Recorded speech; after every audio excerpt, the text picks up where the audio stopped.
Green Hills since that deadly shooting back in March of last year. And several laws go into effect July 1st. I'm here live at the state capitol to talk more about Jillian's Law coming up. All right, thank you so much, and thank you for joining us here on Fox 17 News this morning, just after 4 o'clock here on this Wednesday, and I'm Justin McFarland. We do begin this morning with some breaking news from overnight. Fox 17 News is following updates on a shooting that took place out in Bedford County. Now, according to investigators, a call came in around 7 o'clock that a woman had been shot. This happened near Normandy Road and Highway 41A South. When officers arrived to the scene, they found that a teenage girl had a gunshot wound to the head. Police say that the victim was a passenger and was shot during an alleged road rage shooting. There is no update on her condition at this point. Police are still searching for suspects. Stay with us as we continue to gather more information about exactly what happened. In the meantime, we are following a code red weather alert situation as well. Britt Luna talking to us about some possible storms. Yeah, Justin, we could see a few of these storms a little bit later on this afternoon. Try to get a little bit strong. This is not going to be a widespread severe weather event. Just a few of these storms, though, could try to get a little bit strong a little bit later on today. Right now, the Storm Prediction Center does have all of our viewing area in that shade of green. That is that level 1 out of 5 risk. The main concern with some of these storms a little bit later on today will be the chance for some strong damaging wind gusts. And the hail threat, it's there a little bit, but just a very slim chance for a little bit of hail. No tornado threat for today, so that is at least some good news. A few of those storms also could produce some brief heavy rainfall. We had these storms that were moving in towards the Tennessee River. These are really starting to lose that steam that they were coming in with, though. They were kind of strong, bringing in some strong wind gusts to that area a few hours ago, but those have started to weaken up some. Also not seeing near as much lightning with that line of storms as we were a little bit earlier. More of that is expected, though, as we head on through the afternoon hours. 78 degrees, that's our current temperature right here in Nashville. Temperatures for everybody else were in the 60s and 70s, upper 60s right there along the plateau. A little bit later on today, it's going to depend on who sees the rain and who doesn't. Right now, though, going with a high of 94 later on this afternoon, 90 on Thursday, mid-90s for Friday. Still clear traffic at 403 this morning. We want to begin out in Murfreesboro. That's where we are seeing overnight construction happening. That's going to be I-24 at Shelbyville Highway out there. You can see where crews are continuing to work. They've got one lane shut down right now. At one point, we know that this same project is extended all the way back to Joe B. Jackson. We're not seeing that at all this morning. This is the biggest thing we've got going on. And as you can see, people can't get by. We'll continue to watch it here this morning, let you know when it completely clears up. Several bills signed by Tennessee Governor Bill Lee will be going into effect coming up here next week. One of those bills is known as Jillian's Law. Fox 17 News' Madeline Nolan live for us this morning from the campus of Belmont University to explain exactly what the law is and what it means. That's right. The bill was named after Jillian Ludwig, a Belmont University freshman who was shot and killed back in November of 2023. The bullet, however, was fired by a man who was deemed incompetent to stand trial for a previous crime. The law will require people committed to remain institutionalized until competency is restored or until a court approves an outpatient treatment plan. House Majority Leader William Lamberth says that this should have been in effect a very long time ago. So unfortunately, this is an issue that's been looked at for decades. And this year we allocated the resources that are necessary, and we made the decision that if you are incompetent to assist in your defense, you will be committed to an inpatient facility. Period. End of story, until you're safe to be let out. This is something that should have been done years and years ago. And I'm confident that if this bill had been on the books beforehand, Jillian Ludwig would still be alive today. Now, the law passed will also keep felony defendants committed under this bill from also owning or possessing a firearm. Governor Bill Lee, when he signed this law, included full funding, which is $2.1 million. For now, live here at the state capitol, Madeline Nolan, Fox 17 News, your Code Red station. All right, Madeline, thank you. We're spreading a message of healing and hope. For the very first time, we're getting a look inside the Covenant School, where more than a year has passed since that tragic mass shooting that took place. And you can see the messages all over the wall. Words like hope, kindness, and love. There's even a rainbow theme as well inside the school, representing the healing and protection. The head of the school is Trudy Waters. She says that the rainbow is a symbol for the school, and it appeared several times following the tragedy. It's just hard to hold that really hard and that really hopeful in the same space, and we've had to learn to do it. There have been many contributions coming from across the United States and even some big names across the music industry. That includes Billy Joel, who supported the school's performing arts program. Now, school officials say that the Covenant School has really felt the people who have wrapped their arms around them during this difficult time. If you want to read more about the coverage and the tragedy that took place there at the Covenant School and a look at those contributing, you can do so on our website at fox17.com. A decision has been made in Gallatin. We're going to tell you about the Gallatin councilwoman who resigned after she says one of her colleagues bullied her, and who's going to 4:09 is the time, and an update this morning as the city of Gallatin has a brand new council member. This comes after Councilwoman Eileen George resigned from her position earlier this month after she says she was bullied by another council member. Well, last night, the Gallatin City Council elected a brand new council member to take her seat. They voted in Aaron Allison. He had a chance to speak with the council before they took the vote. Finally, I want to say this, is I'm here to leave with friends. I'm not looking to make enemies. I'm not looking to be loyal to one group or another group. I want to work with this council, and at the end of the day, I want us to be friends, not because we always agree, because there'll be times I know that we won't agree. But what we can agree upon is we want this city to prosper, and together we can have a fresh start. Now, Allison won the seat with a vote of 4-3, close vote. He'll be sworn in at the very next council meeting. We have an update this morning about a story that we first brought to you as breaking news, okay? So we're talking about at least the new images that have been released of 5 suspects accused of shooting at a Metro police officer. According to Metro Police, Detective Chris Lawson was out patrolling when someone began firing shots. We're learning that over 30 rounds were fired, but that officer somehow did not get hurt. A total of 6 guns were recovered during the arrest. One of them was stolen. All 5 men that you see here on your screen are now facing multiple charges. Fox 17 News is working to learn more about information surrounding a crash that shut down parts of I-24 in Clarksville last night.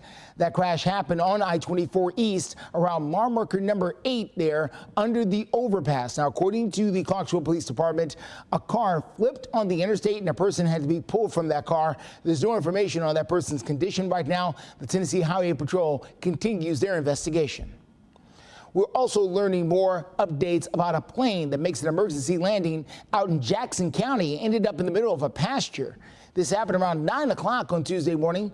A small plane was making its way from Ohio to Murfreesboro when it began to experience engine problems. So here is a map of the area out there in Jackson County, or near Jackson County here. We just want to point it out. You can see where this is the city of Nashville right here, and this is the place right here where that crash happened, well east of Nashville there. You would have to jump off I-24 near Gordonsville and then head up to the north. That is where that particular crash happened out there near Pleasant Shade and Gainesboro. There's a popular campground nearby as well. Thankfully, no one was hurt. And we're still tracking the chance for a few strong thunderstorms a little bit later on this afternoon. I'll show you the timing on that and also some of the threats you can expect here in just a bit. And Steer Clear traffic takes us to I-24. That is where we are dealing with overnight construction near the Shelbyville Highway. Welcome back to Fox 17 News this morning at 4:14. Okay, we're talking about the fact that our red lights are on, and that means some storms could be out there. Brent Luna here right now with a look. And we've got some rain on the radar right now in certain parts of the mid-state. We do have some rain on the radar, and a few of those storms have been a little bit strong, too. I do want to just kind of emphasize that this isn't going to be any sort of widespread severe weather event, but like you said, a few of those could get strong a little bit later on this afternoon. And I think that's when the biggest threat will come. Again, that is a little bit later this afternoon. The Storm Prediction Center has all of our viewing area in that level 1 risk. That is that shade of green that stretches over the entire viewing area. That is a level 1 out of 5 risk. So that is the lowest risk. The main concern with a few of these storms later on this afternoon will be the chance that they could produce some strong gusting winds, some damaging winds possible. Just a little bit of hail too. The good news though, we are not going to have to worry about any sort of tornado threat. We do not have the right setup for that. So that is at least good. This is mainly going to be a damaging wind threat event with just a few of these storms. Here's those storms that we were just talking about that have been moving into the northwestern parts of Middle Tennessee, and those are starting to weaken up a little bit. Some of those still producing some brief heavy rainfall, but that little line is not near as strong as it was a few hours ago. As it was moving our way overnight, it was a little stronger, some gusty winds with that, and also a good bit of lightning with that as well. Right now, some of the heaviest rainfall is moving right there near the Tennessee River. Future track not showing much activity through the rest of the morning hours. The models really have not had a good handle on that little round that has been moving into our northwestern areas early this morning, but most of the models do kind of agree that a little bit later on this afternoon, we will start to see more activity build in across Middle Tennessee and Southern Kentucky. This is 2 o'clock right here. The activity starts to get a little bit more widespread. By 4 o'clock, still right there, that little line lining up along Interstate 65. And then by 6, I think most of this should be pushing out of our viewing area. Not going to have to deal with this for a whole lot longer. Could see a few straggling showers, though, a little bit later on in the evening hours. But the main threat for a few of these strong storms will come this afternoon. 94 degrees our high today. That could fluctuate a little bit depending on where you're at, depending on who sees the rain and who doesn't see quite as much. 90 on Thursday, mid-90s for our high on Friday. Steer clear traffic, and let's get to the very latest happening out there on I-24. This is very close to the Shelbyville highway area out there in Murfreesboro. That is where our traffic is moving along, despite the fact we do have a construction crew on the scene. One lane is partially blocked while crews are out there doing their work. It is not causing big delays right now. This is the biggest thing we've got going on. Other than that, traffic is pretty clear out there. If you got to go near the airport, we're doing fine over there. I-40 at Donaldson Pike. We'll continue to follow things out there no matter where they are. Steer clear traffic live through 9. Well, we are looking ahead to a brand new law that is going to affect coming up on Monday. It will create stricter rules for those convicted of vehicular homicide. This is in honor of Dustin Ledford. He was killed by a drunk driver in 2010. Fox 17 News' Johnny Maffey live for us this morning. Johnny, what does this mean to his family? Well, Justin, Dustin's mom, Kim Ledford, tells me that her biggest fear when he died back in 2010 was she didn't want her son to be forgotten. And this new law that is going into effect on Monday, like you mentioned, well, it brings her hope. Now, Dustin Ledford, he was just 24 years young when a drunk driver killed him 14 years ago. And his mom, Kim, his dad, Danny, they've been fighting for this legislation ever since. They have not given up. They do say it's with a lot of help from Senator Adam Lowe. He's the Republican out of Calhoun. Ledford's law passed, so let's break this down. It means a prisoner out on parole convicted of vehicular homicide or aggravated vehicular homicide must specifically include that the prisoner upon release attends substance abuse treatment for the duration of their parole, and failure to do this then would mean is a violation of parole. Kim Ledford got emotional talking about the reason behind her family's fight. I think in the long run, I had to forgive her in order to start to heal myself. And if she can get the help that she needs, then I'm okay with that, because I don't want her going out and killing somebody else. I don't want another family. I wished I could just get every DUI offender to understand the importance of their choices and how choices have consequences. Now, the Ledfords have also let Dustin's name live strong and live on with scholarships, as well as working with Mothers Against Drunk Driving, which we'll talk much more about when we check back in about a half hour or so right here on Fox 17. Live in Nashville this morning, I'm Johnny Maffey, Fox 17 News, your Code Red station. All right, Johnny, thank you so much. News from the education world. Millions of people with student loans are wondering how a key court decision could impact their bottom line. That's because 2 federal judges have now halted President Biden's plan to provide debt relief for student loans. Fox 17 News' Matt Galka shows us what's ahead. A new program called the SAVE Plan. It's the most affordable student loan plan ever. Large portions of President Joe Biden's student loan repayment plan are now on hold after 2 federal judges halted it. The ruling came about a week before millions of borrowers were set to see lower payments through the plan. Attorney generals in Kansas, Missouri, and other states argued the SAVE plan was an attempt to get around a Supreme Court ruling blocking student debt forgiveness last year. It was a promise made by the Biden administration, but even Nancy Pelosi and other commentators on the left at the time said that they don't have the authority to do these types of things. Education Secretary Miguel Cardona said the administration will continue pushing for debt relief, releasing a statement that read in part, Republican elected officials and special interests sued to block their own constituents from being able to benefit from this plan. Republicans have continually bashed the loan forgiveness efforts as bailouts on the backs of other taxpayers who paid their loans. When the Supreme Court ruled against him, then he just said, hey, we'll figure a different way to do it. He is bypassing the other 2 branches of government to push an ideological view. Around 4 million people qualified to have their loan repayment be zero under the SAVE plan because they didn't make enough money, and it reduced the payments of others based on income requirements. The judge's rulings temporarily stopped the administration from new student loan forgiveness. House Budget Chairman Jody Arrington says the administration's moves just keep piling on unsustainable debt. The unilateral executive actions, the cost there is a total of $2 trillion, a third of which is the student loan bailout. So we're now at the highest level of annual deficit. Multiple polls have shown that student loan forgiveness is a very divisive issue for voters. And a Bankrate survey for this month shows that about 1 in 5 voters say student debt will impact their vote. Reporting in Washington, I'm Matt Gelka.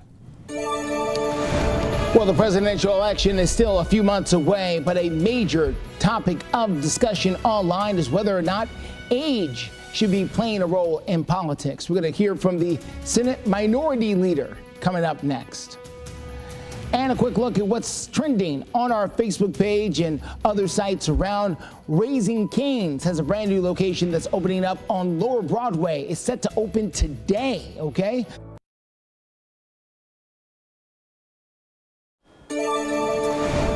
.24 is the time as we get closer and closer to the presidential election. There have been lots of conversation, especially online, where voters are talking about their concerns about the ages of some of our political leaders. Now, the Senate Minority Leader, Mitch McConnell from the state of Kentucky, talks about the ages of President Biden and former President Trump ahead of their big debate on Thursday.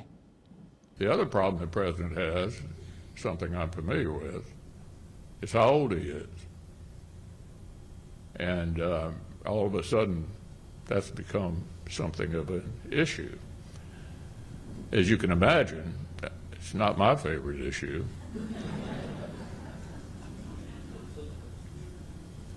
But the 2 candidates are almost the same age. So it's going to be really interesting to see how they play off each other. By the way, Senator McConnell's 82 years old. He has faced public scrutiny of his own about his age. In February, he announced he would step down from his position at the end of the year. He is the longest serving leader in the Senate history at this point. Well, making national headlines, the Biden administration is expected to make some pardons later today. Now, this will apply to any U.S. veteran who was convicted by the military under a law that banned gay sex at the time. About 2,000 people will be affected by this. The pardon applies to anyone who was convicted from the years 1951 through 2013. A pardon does not immediately change a person's discharge status, though. Those who receive one will have to apply to a military board of corrections to have that record changed. In the meantime, let's talk about your code red weather alert here this morning as we've got some rain, especially off to our west. It looks a little intense at times, Brett.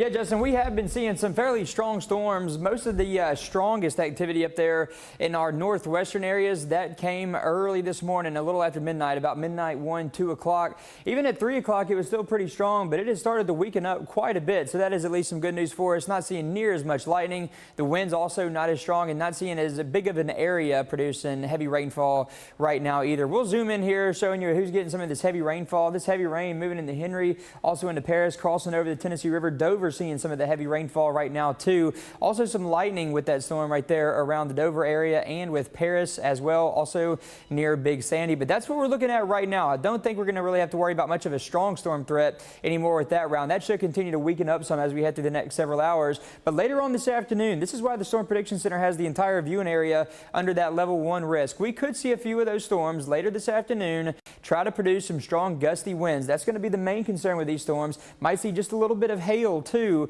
and also some brief heavy rainfall. 94 the high temperature today. That could fluctuate a little bit though, depending on who gets the rain and who doesn't see as much. 90 on Thursday, 96 on Friday. We're in the upper 90s to start out the weekend. Coming up, we're going to tell you about steer clear traffic. This is going to be I-24 there at the Shelbyville Highway. Guess what? The crews are gone. Going to give you an update when we come back. Nearly 22 million children living in America rely on schools for their meals. Fox 17 News and our parent company, Sinclair Broadcasting, are partnering with Feeding America. You're watching Fox 17 News This Morning, your Code Red station. Thousands of letters have been sent out to Tennesseans ahead of the upcoming election. We're going to tell you why some of these are sparking a little controversy. Brett? Justin, we are seeing the possibility, at least, for a few strong storms a little bit later on this afternoon. We'll talk about the timing and some of the threats you can expect here in just a bit. Steer clear traffic takes us out to Murfreesboro. That's I-24 at Shelbyville Highway. We're doing fine out there now. We had some flashing lights a little bit ago. We're going to tell you why those were there coming up in a few.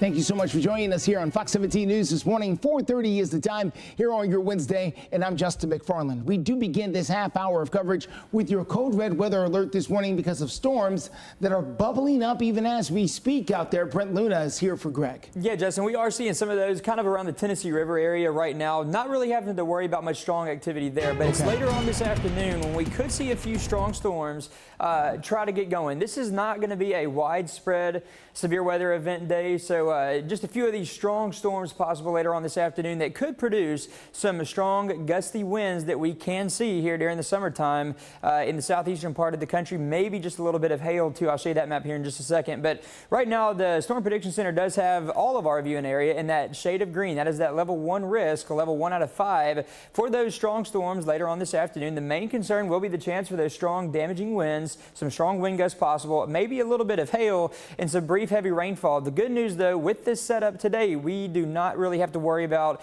any tornado threat. This is mostly going to be a strong damaging wind threat. And even then, it's not going to be all of the storms. Just a few of those storms could produce some of those strong winds. Here's what radar's been looking like over the past several hours. Some of those storms that have been moving into the northwestern portions of Middle Tennessee, southwestern portions of southern Kentucky, those are starting to get a lot weaker, really not seeing near as strong activity going on right now as we were several hours ago. Some of those storms shortly after midnight were pretty strong. 78 degrees right here in Nashville. And then as we go through the rest of the day, some of us will warm up pretty nicely. It's really going to depend on who gets the rain and who doesn't, who gets it first. And if you stay drier a little bit longer, it could really be feeling hot. The heat index values going a little bit above 100 for some of those spots. 91 your temperature by noon, 5 o'clock by 89 again. Some of that will depend on where those showers and thunderstorms have set up. 90 on Thursday for the high temperature, a little bit cooler on Thursday. Mid-90s Friday, and then Saturday we warm back up to the upper 90s. All right, so we're asking, what do you think about this? Heat is the topic of the morning for Fox 17 News Online. How many 100-degree days do you think we'll see this year? This is a live poll that's up right now. You can see that most of you think that we're going to see 6 or more 100-degree days here this year. If you would like to vote on that, you can scan our QR code right there on the side of the screen. Just open up that camera. A little yellow box will pop up. You tap the box and it'll take you to the poll. Or, of course, you can do so online by going to our X page at Fox 17 online, rather. You can find us at Fox Nashville.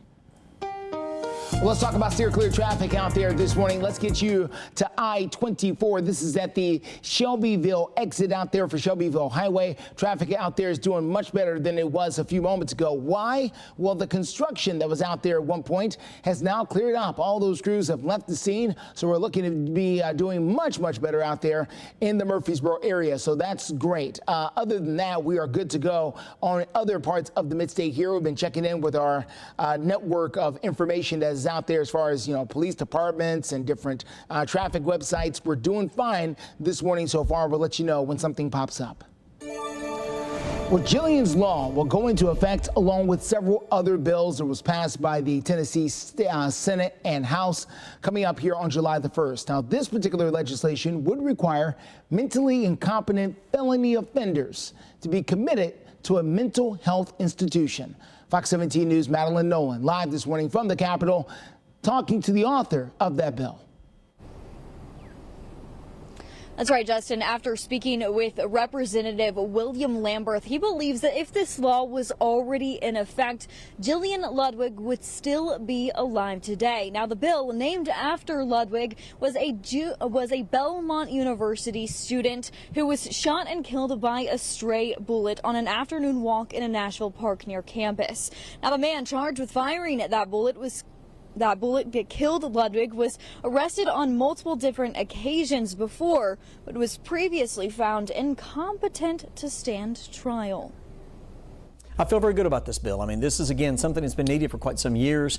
We had hundreds of criminals throughout the state that when they went into court and they weren't competent to assist in the defense, they were being let right back out the backside of the jail. And that's wrong. If someone is too crazy to talk to their own lawyer and they can't even understand the charges against them, then they should be in jail, until which time they can go to an inpatient treatment facility and get the help that they need. That's for their best interest and the best interest of every single Tennessean. We just want to make sure that our communities are safe. Come July 1st, defendants, if charged with a felony and are deemed by the court mentally incapable of assisting their own defense, should be committed to a mental health facility. Now, the defendants would also be barred from owning and possessing a firearm. Governor Lee, when he signed the bill, included full funding for Julian's Law, which includes $2.1 million. For now, live here at the state capitol this morning, Madeline Nolan, Fox 17 News, your Code Red station. All right, Madeline, thank you so much. Well, more than 14,000 letters have been mailed out to people living here in the state of Tennessee. This comes as the Tennessee Secretary of State is warning people to make sure they are a U.S. citizen before they decide to vote. Now, the Secretary of State for the state of Tennessee is Trey Hargett. He says this is all about election integrity, but it's not being received that way by some. Some say it feels like intimidation in one level. Now, one woman who receives a letter says that she's concerned it's going to stop people from voting. If you received one of these letters, state officials say it could be because you were not a U.S. citizen when you got your ID. But some people, like Maria, say when they received it, even though they were naturalized citizens. I think it's concerning because naturalized citizens have the same right to vote as citizens who were born in the United States. I don't think they should feel offended, particularly if there is a gap period between when people come to the country and later become citizens. The letter reminds people that voting illegally is a felony. If you're found guilty, you can end up paying a fine or end up in jail. If anyone has questions about the letter, they can contact the Elections Division there. That number is on our website at fox17.com. A big block party scheduled for tonight over on 2nd Avenue. We've got more on the victory that the city is celebrating. Coming up on 440 this morning, we've got an update to share with you about a story that you saw right here on Fox 17 News this morning just yesterday. John Cripps contacted Fox 17 after he says that he had some concerns about flooding on his property, and he's called Metro Water Services, and his calls are being ignored. Now Metro Water says that the storm warm team will be taking a look at this area. We'll continue to keep you posted as the story continues to unfold. Well, check this out as dozens of folks turned out for a huge block party on 2nd Avenue. Now, Nashville Mayor Freddie O'Connell hosted a special celebration for local businesses on 2nd Avenue. It's been 3.5 years since the devastating Christmas Day bombing took place back in 2020. Since then, the city and businesses in that area have slowly spent time trying to rebuild 2nd Avenue. The police chief, John Drake, and other officers out there, including James Wells. He is one of the Nashville 6 heroes that attended that particular block party. So glad to see everyone out there having a good time as they continue to rebuild out there. Let's talk about steer clear traffic this morning. Let's get you out to I-40 near Donaldson Pike. This is close to the airport. As you can see, traffic out there moving along pretty well. No big problems out there so far this morning near the airport. We will continue to watch things, but if you've got the early morning flight, so far you're doing okay. If you're just trying to get out there to the airport, we'll continue to watch the rest of the city coming up in the next few minutes. Well, even though the summer just kicked off, time really flies, and school officials have released a calendar for the upcoming fall semester. Let's take a look at when students will be going back to school. Murray County students will be going back coming up right here on August the 5th. Excuse us there as we get that selected. August the 5th, right there. August the 5th is when they will be going back to school. Cheatham County schools will be going back coming up here with the 9th grade, and they'll be going back on the next day here, August the 6th out there at Cheatham County schools. And of course, Fox 17 News will get you covered when school does start coming up here this fall. And we're still looking at the possibility for just a few of these strong storms a little bit later on this afternoon. No widespread severe weather, but a few of these storms could get strong. I'll show you the main threats and also have the timing for you here in just a bit. 4:44 is the time. Let's take a quick look at your code red weather alert this morning as we could get some storms. As a matter of fact, there is rain already up there on the radar. Let's get in with Brett Luna. Yeah, Justin, some areas are still seeing some shower and thunderstorm activity going on right now. That's mainly for our western areas. That came in pretty strong about midnight, 1 o'clock, 2 o'clock this morning. It has started the weekend up a little bit, but we do have a little bit more developing on the southern tail of that. I'll show you that here in just a second. I really think it's this afternoon, though, when we see the better chance for a few strong thunderstorms. This is not going to be anything really widespread severe activity. We just have the possibility for a few of these storms later on this afternoon to try to get a little bit strong. The Storm Prediction Center does have all of our viewing area under that level 1 out of 5 risks now. So a few strong storms will be possible later on this afternoon. The main concern with these will be the chance for some strong winds.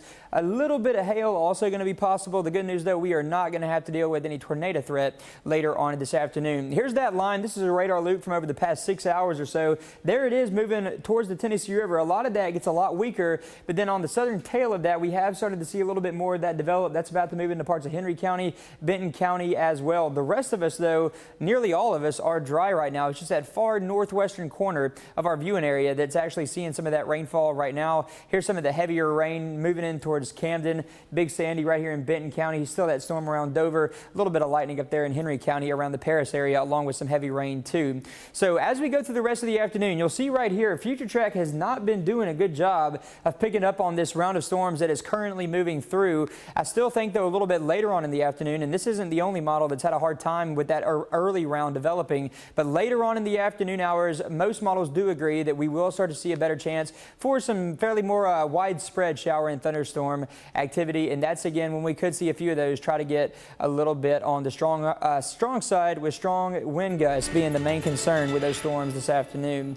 90 degrees our high temperature on Thursday. We could at 94 today. That's going to depend on where you're at. If you get the rain earlier, high temperatures may be held a little bit lower. Heat index values, though, for those that don't really see it as much, could have those going well above 100 for today. 96 on Friday, 97 our high on Saturday. Steer clear traffic for you this morning. Let's get a quick look at what we're dealing with here at I-24. This is at Hickory Hollow Parkway out there in the Antioch area. Traffic moving along pretty well. No big problems in either direction so far out there this morning. Good news, we were dealing with some construction delays that were happening over near Murfreesboro a little bit earlier in the morning, but all of that has cleared up as well. So we're in great shape for steer clear traffic. We'll continue to keep you up to date live and local through 9. Well, starting next month, people convicted of vehicular homicide will be facing tough penalties. This is under a brand new law called Lefferts Law. It's named after Dustin Leffert, who was killed by a drunk driver 14 years ago. Let's get out to Fox 17 News' Johnny Maffey live for us this morning with more on the brand new rules. What are they talking about here, Johnny, and why the parents have been fighting so hard for this? Well, Dustin Ledford, when he died 14 years ago, like you mentioned, Justin, his parents have been fighting for his name ever since, and it hasn't been easy, but they say they have not given up, and now this law passed. Now, again, Dustin was just 24 years old when he was killed by a drunk driver, and so this law is to create those stricter penalties. It took a lot of trips to here in Nashville from Cleveland, Tennessee, so that's in the Chattanooga area, and they said it's all been worth it to keep honoring him. Now, the law means people convicted of vehicular homicide or aggravated vehicular homicide must go to rehab and be tested for drugs and alcohol, and failure to do that, again, if they're on parole, would violate their parole. I had a conversation with Kim Ledford about her son and his legacy. She's been working with Mothers Against Drunk Driving and even has a scholarship in Dustin's name for the Cleveland students, which you're seeing some recipients of here on your screen, actually. And she tells me what this means for her and her family.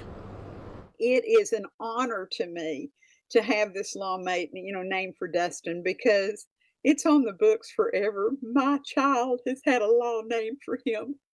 And that's just something that it doesn't take away my pain. But if I can help a DUI offender to not do this again, then I'm going to do everything I can. And so Ledford does add that, after working with Mothers Against Drunk Driving, she's learned a few things. What if you get behind the wheel? Well, it's everyone's business if you're drinking and get behind the wheel. So make sure, not just on the holiday week next week, that you have a sober driver, you have a plan, you drive responsibly, but all year long to try to really prevent something like what happened to Dustin happening to another family. Live this morning in Nashville, I'm Johnny Maffey, Fox 17 News, your Code Red station.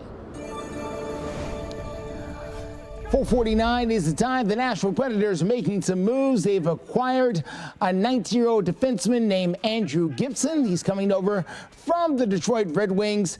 Gibson was a second-round pick by the Red Wings in the last draft. You're watching him play a little minor league overseas hockey here.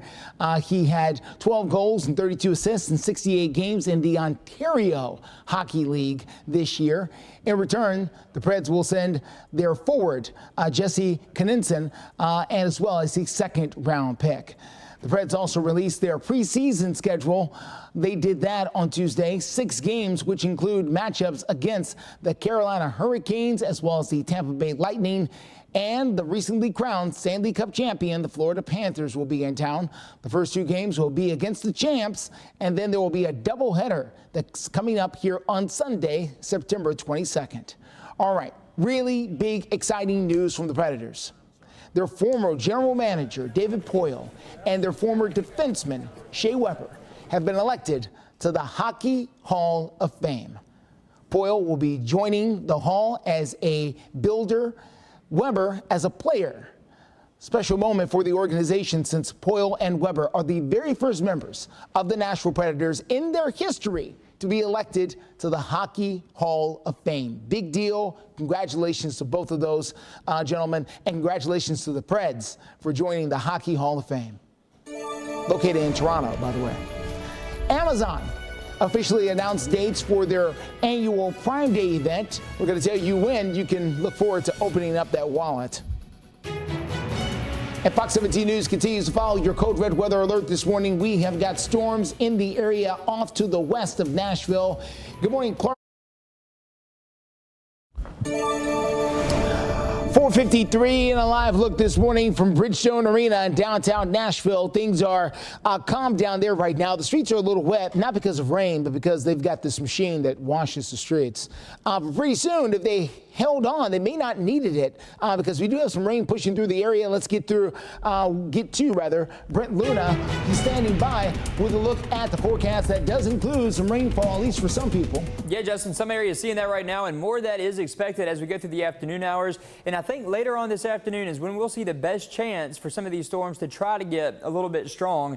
This is a radar loop from over the past 6 hours. Most of the activity has been moving into our northwestern areas. That's who's been dealing with most of this rain early this morning. As it was pushing into the very far corner of our viewing area, it was kind of strong. Some strong wind gusts with some of those storms, a lot of lightning too, and some heavy rainfall. It has started to weaken up quite a bit on the southern tail end of that, headed towards Henry, Benton, Decatur counties. We are starting to see some more shower and thunderstorm development in the far western side of those and just outside of our viewing area. The good news though right now, none of this is really too strong. There are some of these though that are producing a decent bit of lightning. We have some of these in Benton County up there in Henry County north of Paris as well. This one in Stewart County has calmed down quite a bit, but really most of the action is along and west of the Tennessee River for us right now. That is going to change though a little bit later on this afternoon. A better chance for some showers and storms across all the viewing area. There will be a chance some of those could get a little bit on the strong side. Right now, all of us are under that level 1 risk, and that's really for the chance for some strong wind gusts. That's going to be the main concern with these storms today. The good news there, that tornado threat is really not going to be there for us for today. 90 degrees, our high temperature on Thursday. We'll be in the mid-90s on Friday, and then Saturday we are in the upper 90s with a 30% chance for showers and thunderstorms. All right, steer clear traffic this morning. Let's take you out to I-24. This is going to be at Hopkinsville Road. This is in Cadiz, Kentucky, where we are seeing some rain out there. We are seeing some of that rain that Brett was just talking about there in that particular location in Hopkinsville. So heads up in that area. If you're happen to be going out and about, just know that the rain is going to greet you. And it's not just here. It's going to venture over into other parts of the mid-state as well, including over near the Clarksville area. So we're going to tell you more about that when that rain pushes in. Just keep in mind when the rain, especially when it first starts falling, it starts mixing in with some of that oil that's already out there on the road, and things can be extremely slick. But right now we are accident free out there on the roads. Let's talk about what's happening in some other areas of town if we can. Let's head over to I-24. This is I-24 on the other side of the state though, and Murfreesboro. We were dealing with some overnight construction in that area. That has since cleared up, so no more big problems there. I-40 at Dallas and Pike near the airport. We're doing fine. They were doing some construction in that area where they had one lane shut down at the airport for departures. Glad to know they've been able to reopen those lanes, and we're smooth sailing right now. We know that early in the morning can be busy as a lot of people are already over there working at the airport, but right now we're doing fine as you get out and about there. We'll continue to follow things out there on the roads. In consumer news, if you need a new car, this may not be your week to drive one off the lot. The company responsible for providing software for nearly 15,000 car dealerships say that their system will not be back online at least until before Sunday. The system has been down since last Wednesday due to a cybersecurity incident. Some of the dealerships have been struggling since then. Some have gone back to good old-fashioned pen and paper to try and get deals done. Some have completely stopped operations altogether. Well, mark your calendars. Amazon has announced that they will be having their 10th annual Prime Day event coming up here from July the 16th to July 17th. Now, the vice president of Amazon Prime said that Prime Day will help to celebrate the value that the site brings to members all year long. Amazon reported that they have saved nearly $24 billion. That's how much they say they have saved customers over the last year. It's Prime Day. A lot of people participate in it. So again, if you're marking your calendar, something in particular you want to buy, July 16th and 17th in particular is when you can make that move. All right, listen to this. Have you seen one of these out there on the road? I have. I've seen one or two right here in Nashville. This is Tesla's futuristic cyber truck. It is issuing their 4th national recall notice at this point. The electric pickup, if you want to call it that. Is that a pickup? Okay. They say that they are now having more than 24,000 vehicles affected by this recall. Multiple Cybertrucks have had faulty windshield wipers. Where's the windshield wiper on that thing? Okay. They're also having a problem with the truck bed. They said, where's the truck bed? Listen, I need somebody to explain it to me. The National Highway Traffic Safety Administration says both of these malfunctions could increase the chances of a crash. And I'm slightly kidding on this. Seriously, if you've got one of these, make sure you get those situations taken care of. We don't want anyone to hurt themselves out there with one of these, this car or any car that are under recall. Well, let's take a look at this. His name is Wild Thing. He is known as the world's ugliest dog. A California contest is judging dogs in their look as well as their extracurricular activities. This is an 8-year-old dog from Oregon who had to compete 5 different times before winning the title. When the puppy was Wild Thing, he developed some health issues causing his teeth from growing properly, giving him his unique look. Wild Thing has an Instagram account to raise money for other breed members who have the same kind of issue over in the Ukraine. Our 5 o'clock hour starts right now. You're watching Fox 17 News This Morning, your Code Red station.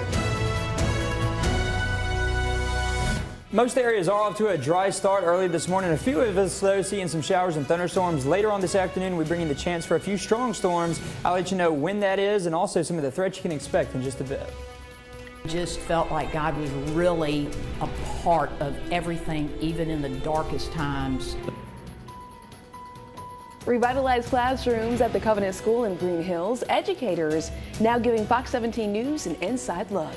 And we have an eye on steer clear traffic as the rain moves in, especially for some of our friends north and west of Nashville.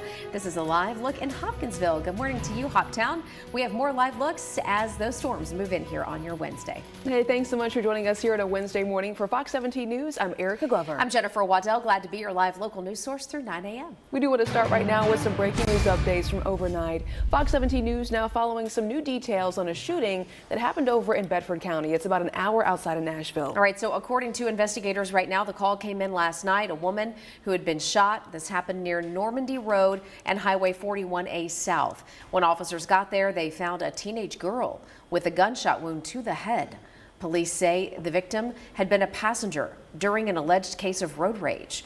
At this time, no update on her condition, but we are working to get more information as we speak. Police also right now looking for whoever did this. Stay with us as we get more information throughout the morning. Well, Fox 17 News in a Code Red weather alert. We're going to check in now with Brett Luna. Happy Wednesday. We are in a code red weather alert today, but this is not going to be any sort of widespread severe weather issue. We are code red just for the chance that a few of these thunderstorms later on this afternoon could try to produce some strong wind gusts, and that's really going to be the main concern with any of these storms. But for today, the Storm Prediction Center does have all of our viewing area in that level 1 out of 5 risk. The main concern will be the chance for some of those strong damaging wind gusts, maybe a little bit of hail too, some brief heavy rainfall also going to be likely with some of these thunderstorms. The main time for this is going to be through this afternoon. We are seeing a little bit of rain right now in our northwestern counties. None of this is really too strong. None of it severe either. This came in pretty strong around midnight, 1 o'clock, 2 o'clock this morning. It has weakened up quite a bit though. Really not seeing as much of that heavy activity right now. In fact, most areas are still pretty much on the dry side with the exception of those northwestern areas right now. 94 degrees. We're going to go with that for the high temperature. If you get rain earlier, you will be lower. If you get it later, you might be a little bit higher than that. Lower 90s on Thursday, mid 90s for the high temperature on Friday. Brett, thank you very much. Steer clear traffic time. We want to take you back northwest of Nashville to Hopkinsville Road in Cadiz, Kentucky. We've also got a little bit of rain in Hopkinsville this morning. This is the good case, really, and you heard Brett mention it just a moment ago, that we've got that rain coming down northwest of Nashville. So Brett's here with us all week. And for Greg, the rain will move through throughout the course of the day. We'll be tracking it for you every few minutes, live through 9. We're also kicking off this Wednesday morning by sharing some of the top 3 headlines that you're going to want to know before heading out the door. We're getting some more updates regarding Julian Assange. He's the WikiLeaks founder, Julian Assange, who has now pled guilty to 1 felony charge. It's all part of a plea deal with the U.S. Assange entered his guilty plea this morning at a U.S. federal courtroom. It was all part of a deal to release him from prison over in the U.K., using the 5 years already served as his sentence here in the U.S. The U.S. has spent years trying to extradite Assange on charges related to the release of confidential U.S. military records. Well, it looks like Verizon now knows the consequence for a massive 911 outage in 6 states. The Federal Communications Commission reaching a $1 million settlement with Verizon. This was the 911 call outage that happened in December of 2022. It did impact Alabama, Florida, Georgia, North Carolina, also impacting us right here in Tennessee. That outage lasted for close to 2 hours. Former President Donald Trump can now openly talk about part of his hush money case. We are now learning that a judge issued a revised gag order that makes some changes to the previous one. Former President Trump is now allowed to talk about witnesses and jurors as long as he does not include any identifying information. He is still, though, barred from discussing any prosecutors, court staff, or their families. We are in this next chapter, and we are thankful to be back in this space. Well, spreading a message of healing and hope. Right now, Fox 17 News is getting some more looks inside the new Covenant School, the new spaces that is. And for the first time, we're getting a look at some of the written messages of hope, love, and perseverance. Yeah, we are. In fact, we have seen inside the school rainbow images showing a theme that has carried on ever since that shooting. The head of the school, Trudy Waters, says the rainbow is a symbol. It appeared several times following the tragedy. It's just hard to hold that really hard and that really hopeful in the same space, and we've had to learn to do it. There have been so many contributions coming in from across the country and big names in the country music industry, including Billy Joel, who supported the school's performing arts program. School officials say the Covenant School has felt the love of all the people who have wrapped their arms around them during this difficult time. If you want to read more about the story and see more pictures from inside, we've got it posted right now at fox17.com. Now to the new plans to fill an empty council seat in Gallatin after a member resigns amid claims of bullying. We're going to have some live updates for you. Several laws go into effect July 1st, including Jillian's law. The mid-state when Jillian Ludwig, the young lady you see here behind us, died in Nashville. Several bills that the governor signed will be going into effect next week, and one of them, known as Jillian's Law, is going to be taking effect. That's going to happen July 1st. It's named after the Belmont student who was killed when a stray bullet hit her while she was taking a walk. Fox 17 News' Madeline Nolan joining us live from the Capitol this morning to explain how this law will close a deadly loophole. Yeah, that's right. She was killed back in November of 2023. And just like you guys said, this law is named after Julian Ludwig, a Belmont University student. But the bullet was fired by a man who was deemed incompetent to stand trial for a previous crime. Now, the law requires people committed to remain institutionalized until competency is restored or until a court approves an outpatient treatment plan. House Majority Leader William Lambert says that this should have been in effect a very long time ago. So unfortunately, this is an issue that's been looked at for decades. And this year we allocated the resources that are necessary, and we made the decision that if you are incompetent to assist in your defense, you will be committed to an inpatient facility. Period. End of story, until you're safe to be let out. This is something that should have been done years and years ago. And I'm confident that if this bill had been on the books beforehand, Julian Ludwig would still be alive today.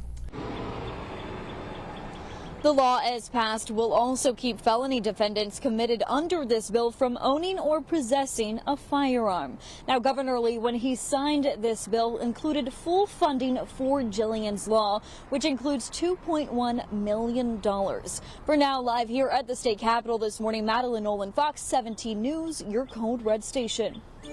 Madeline, thank you. Now to an update this Wednesday morning. The city of Gallatin now has a new council member.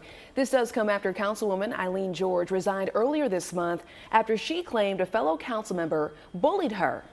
Pascal Jouvence was that member, and he has denied the accusations. Overnight, council voted in Aaron Allison, who had a chance to speak before council members took a vote. Let's listen. Finally, I want to say this, is I'm here to leave with friends. I'm not looking to make enemies. I'm not looking to be loyal to one group or another group. I want to work with this council, and at the end of the day, I want us to be friends, not because we always agree, because there'll be times I know that we won't agree, but what we can agree upon is we want this city to prosper, and together we can have a fresh start. Allison won that seat with a vote of 4-3. He'll be sworn in at the next city council meeting coming up Tuesday. And I'm still tracking the chance for a few strong thunderstorms a little bit later on this afternoon. Coming up, we'll take a look at some of those threats and also have the timing on that for you in just a bit.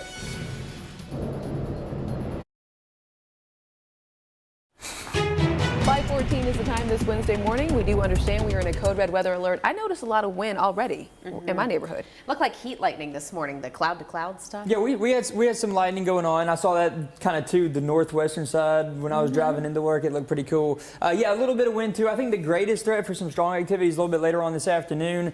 This is not going to be any sort of big widespread severe weather event.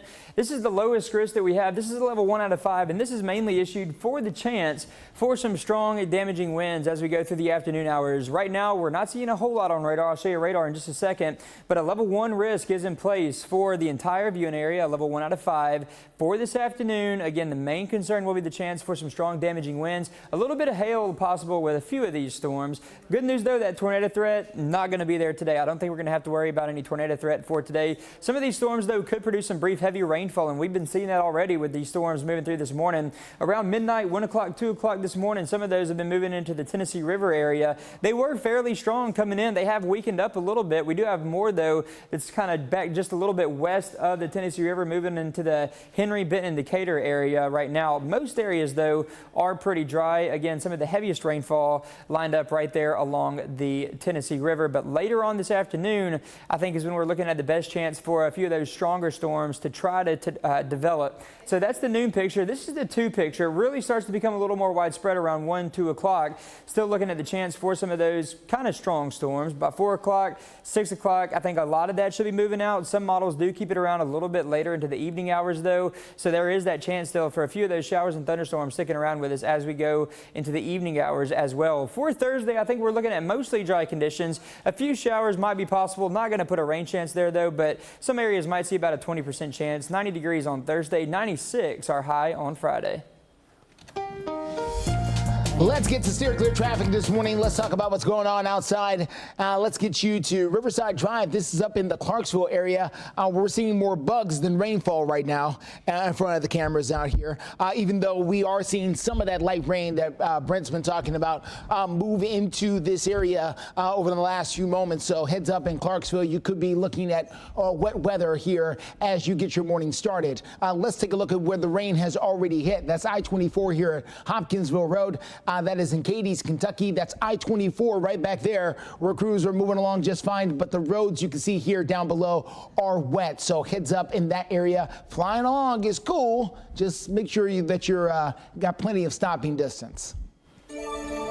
Justin, thank you so much. Well, looking ahead now, there is going to be a new law going into effect on July 1st, which is Monday, that's going to create stricter rules for those convicted of vehicular homicide. It's in honor of Dustin Ledford. He was killed by a drunk driver back in 2010, and so here we are all these years later with what some might say is a proper form of closure. We have Fox 17 News reporter Johnny Maffey live this morning in Nashville. Johnny, tell us what this means for his family. Well, Jen and Erica, Dustin's mom, Kim, tells me that her biggest fear when her son died 14 years ago was that he would be forgotten, but this law passing and coming into effect next week, well, it brings her hope. Now, Dustin Ledford, he was just 24 years young when he was killed by a drunk driver, again, back in 2010, and this law passed, Dustin Ledford's law, after a lot of hard work and just continuing the fight from his parents, Kim and Danny. They've been fighting for this legislation, and they said they had some help, a lot of help from the Republican state senator, Adam Lowe. Ledford's law passed, so let's break down what this means. It means if a prisoner is out on parole who was convicted of vehicular homicide or aggravated vehicular homicide, must specifically include that the prisoner, upon release, attend substance abuse treatment for the duration of their parole, and failure to do this would be considered a violation of that parole, which would send them, again, back to prison. Kim Ledford got emotional talking about the reason behind this fight. I think in the long run, I had to forgive her in order to start to heal myself. And if she can get the help that she needs, then I'm okay with that, because I don't want her going out and killing somebody else. I don't want another family. I wish I could just get every DUI offender to understand the importance of their choices and how choices have consequences. Kim Ledford really hopes that the goal of all this stands strong, that it can prevent things happening to other families like what happened to her family. Coming up when we check back in about a half hour or so right here on Fox 17, we're going to talk about Kim's experience with working with Mothers Against Drunk Driving and also keeping her son's legacy alive with a scholarship. Live this morning in Nashville, I'm Johnny Matthew, Fox 17 News, your Code Red station. Johnny, thank you very much. We have an update now this morning to a breaking news story we first brought you yesterday. This is the story of the 5 people accused of shooting at a Metro police officer. We're now getting a new look at those 5 people, all here on your screen, accused of shooting at a Metro officer in Nashville. According to detectives, Chris Lawson was out patrolling when he came under fire. More than 30 rounds fired at his car. He did not get hurt. A total of 6 guns found during the arrest of these 5 people. One of those guns stolen. All 5 are now facing a long list of charges. And this Wednesday morning, we're getting some more updates. As a reminder here, the Metro Nashville Police Department strongly encourages everyone to lock their car doors and secure any valuables, especially guns. I know you feel like, hey, we always hear this, but it's a good reminder. A new survey is revealing that so far this year, 406 guns have been stolen from cars in Nashville. 28 were taken just last week. Now police say they're working around the clock trying to stop and prevent this growing trend. There's also now a special initiative to combat car theft and related crimes that has led to the arrest of more than 500 people. Now we're following more updates after a plane makes an emergency landing in a Jackson County pasture. Look at this photo. It happened around 9 a.m. Tuesday. A small plane was making its way from Ohio to Murfreesboro when, yes, it began experiencing engine problems. So now we're mapping this all out for you right behind us here to tell you the area where all of this happened. We do understand, if you look at this map right here, that when we take a closer look, the plane landed just off of Salt Lick Creek Road. It's about 90 minutes east of Nashville. We also know there's a popular park and campground nearby. Thankfully, though, no one was injured. A Nashville church wants to put a new building along Ashland City Highway, but they're getting pushback from people who already live there. We'll tell you why city leaders say this case is more complicated than usual. And 5:24 is the time. There is a church that wants to build a brand new sanctuary along Ashland City Highway near Cato Road. The problem is those who live in that area right now says that they simply can't take another business moving in. They've already got a subdivision and a school plus another church. They say the road is too narrow for a brand new church to go into that area. This has made its way all the way to a Metro zoning board, and that is where City Council member Joy Kimbrough has made a very passionate plea. Listen. This is not some study with no faces. There are people, elderly people, who live in that area, who are already burdened by the traffic that is there now. The traffic that comes from Cumberland School, the traffic that's soon to come from the townhomes they're building at the corner of Ashland City and Cato Road. They're overwhelmed. They already have enough traffic. Now, the zoning board says they're running into a bit of a problem making a decision with this. That's because churches, you see, have special power when it comes to land use here in the state of Tennessee. They have a little bit more latitude than the normal apartment building or a brand new supermarket or something like that. Right now, this decision has been tied up with the Metro Zoning Appeals Board since March. They're going to take a look at it again coming up here in the month of July because they were tied when they decided to vote on this issue.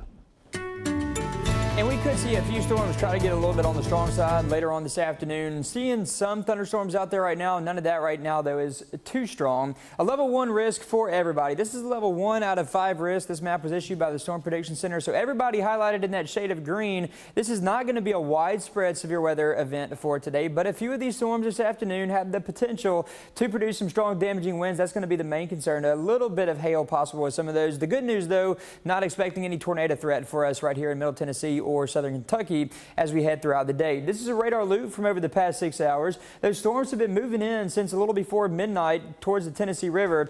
A lot of lightning with those storms a few hours ago. Not seeing near as much lightning right now, though, so that's at least some good news. Most of that is still weakening up a little bit. We'll zoom in and try to get a closer look at some of these storms right now near the Tennessee River. Again, not near as much lightning as what we were seeing earlier. Also, the rain has gotten lighter, too. Still a few pockets of moderate rainfall, but overall, not as heavy of rain for us right now. More showers and thunderstorms are going to be possible as we go through the rest of the afternoon. That's when we see the best chance for some of those potentially stronger storms that could bring some strong winds. 90 degrees, the high on Thursday. We'll be in the mid-90s on Friday. Well, making some national headlines out there this morning, Ukraine's military may soon be getting a little bit of help, and this is coming from the United States in its war against Russia. Now, we are being told that the Russian president may soon be lifting a ban that prevents American military contractors from being deployed to Ukraine. This move would help Ukraine's military repair and maintain its weapons system. The administration is still working on the details, and President Biden has yet to give his final approval. If the approval did happen, it would go into effect before the end of the year. Let's take a quick look at what's trending right now on our website, fox17.com. Police are working to locate a missing Indiana woman who was last seen in Middle Tennessee. Clarksville police with a cherry on top. Come on, it's Saturday. Tracking storms, what you'll need to prepare now for the week ahead. Today at 5:30.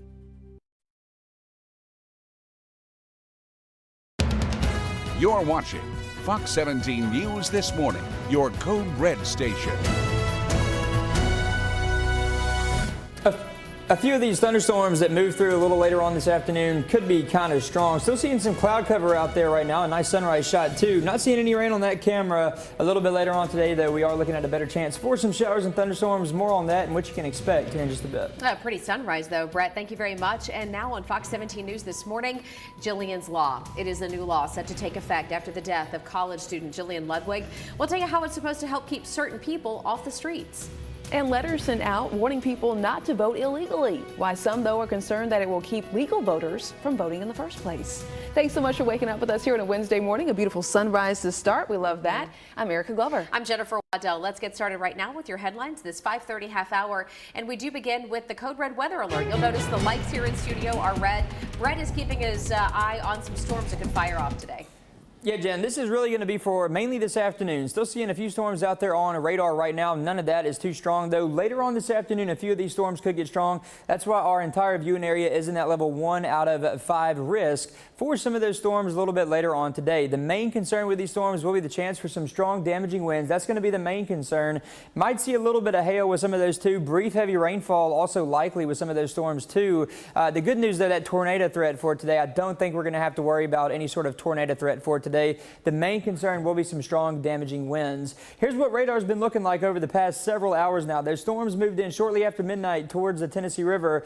Most of that has gotten weaker. We are still seeing some pockets, though, of moderate to heavy rainfall. Not near as much lightning as what we were seeing a few hours ago either on the radar. So that is, again, some more good news. 78 degrees, our temperature right here in Nashville. And as we go throughout the rest of the day, these temperatures are really going to start to warm up too, especially if the rain takes a little bit longer to get to you. Again, 78 in Nashville. Later on today, I think we should be able to reach into the mid-90s, 94, the high 90 degrees on Thursday. We'll be in the mid to upper 90s Friday and Saturday. Steer clear traffic. Let's get a look at what we're dealing with here at I-40 at Spence Lane. This is just east of downtown. We're doing just fine out there. No big problems in either direction. Exactly what you want to see to get us going out there on this Wednesday morning here. We've got traffic flowing pretty smoothly in both directions here in this particular location. So we're all in the green for your drive times as well. Mount Juliet at 26 minutes. Murfreesboro 52 minutes in.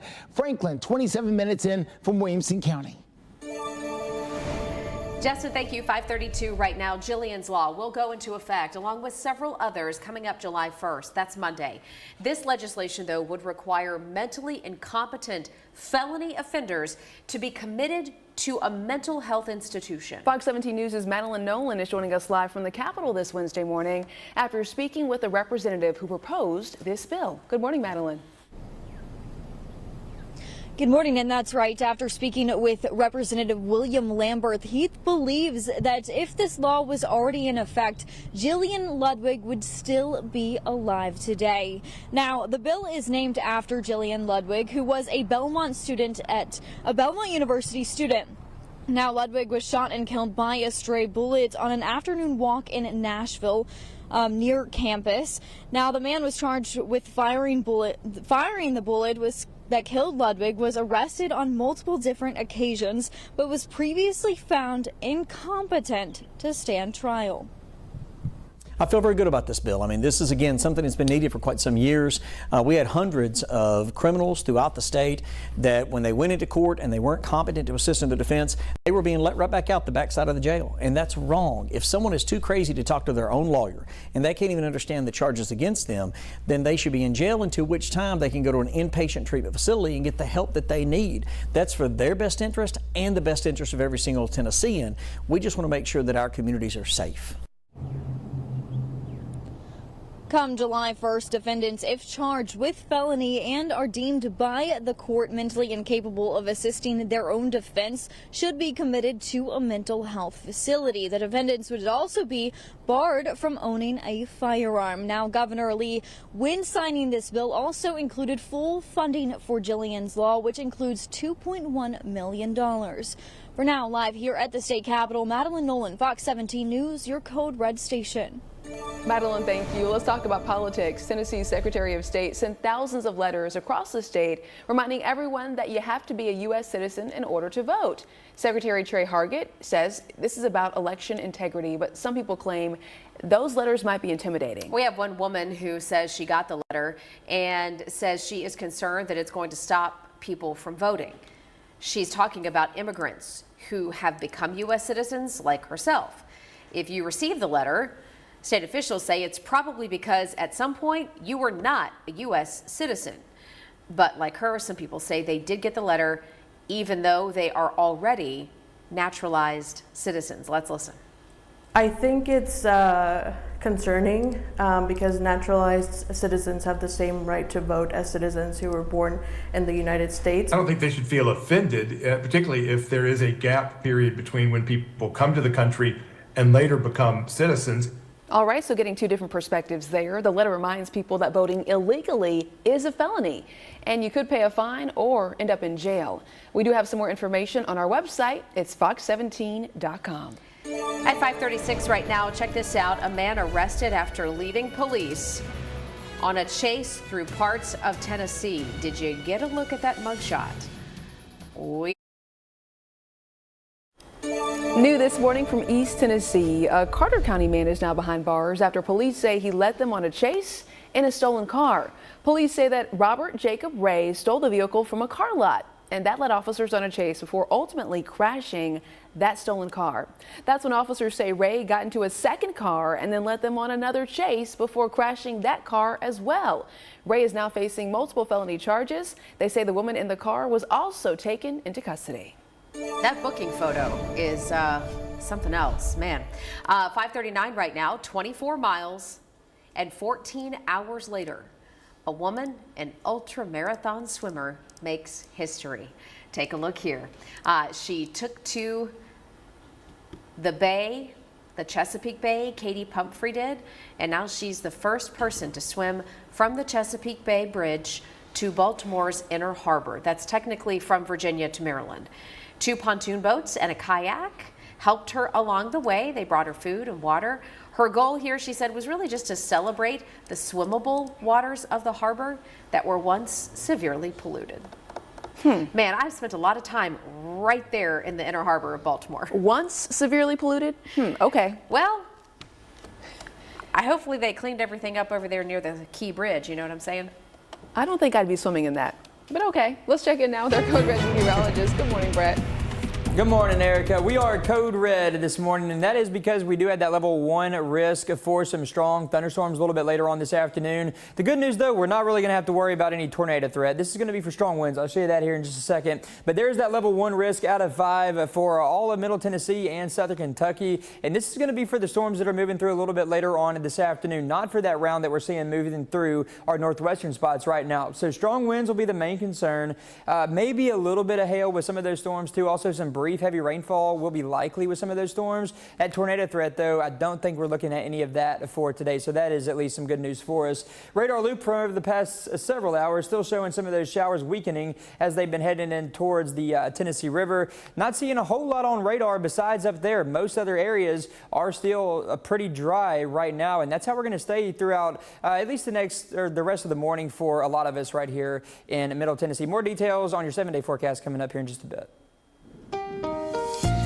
Steer clear traffic. Let's take a look at what we're dealing with here at I-24 at Hopkinsville Road. This is up in Cadiz, Kentucky. We're showing you this picture because this is where the rain has already come down there in Hopkinsville. So we are looking at some wet streets up there in Hopkinsville, Cadiz, Kentucky, towards Clarksville, heads up Oak Grove, places like that near Fort Campbell. As you get out and about there this morning, you could be running into some wet streets. Don't be surprised.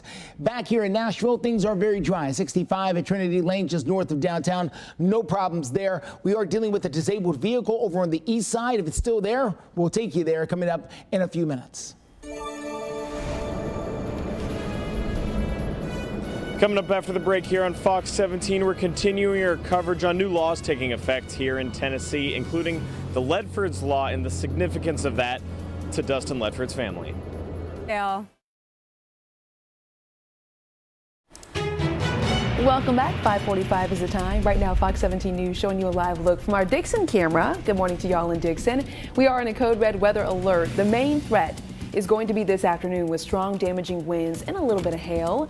Brett Luna is going to have your full forecast looking ahead to this weekend as well in just a couple of minutes. Yeah, if you've got a tea time for later today, that could be in danger. We'll track that for you. Hey, right now, I wanted to let you know that starting next month, people convicted of vehicular homicide in our state will now face tougher penalties under Ledford's Law. This is named after Dustin Ledford, who was killed by a drunk driver 14 years ago. We're going to get some more updates about what this means and how the family is feeling from Fox 17 News' Johnny Maffey joining us live in Nashville. Good morning. So this week we talked to Kim Ledford, that's Dustin's mom, and she was saying, well, it hasn't been easy, but they've kept fighting. They didn't give up, her and her husband, Danny. And so the point of this law, well, it's all to prevent things like what happened to their family, because like you guys mentioned, Dustin Ledford died back in 2010. He was just 24 years old. And so let's break down exactly what we're talking about here. It means a person convicted of vehicular homicide or aggravated vehicular homicide must go to rehab and be tested for drugs and alcohol if they are let out early on parole, and failure to do so would mean that is a violation of their parole. Now, I had a conversation with Kim this week about her son and his legacy. She's been working with Mothers Against Drunk Driving and even has a scholarship in Dustin's name down in Cleveland, Tennessee, which you're seeing some recipients of right here on your screen. She tells me what this meant for the Ledfords. It is an honor to me to have this law made, named for Dustin, because it's on the books forever. My child has had a law named for him. And that's just something that it doesn't take away my pain. But if I can help a DUI offender to not do this again, then I'm going to do everything I can.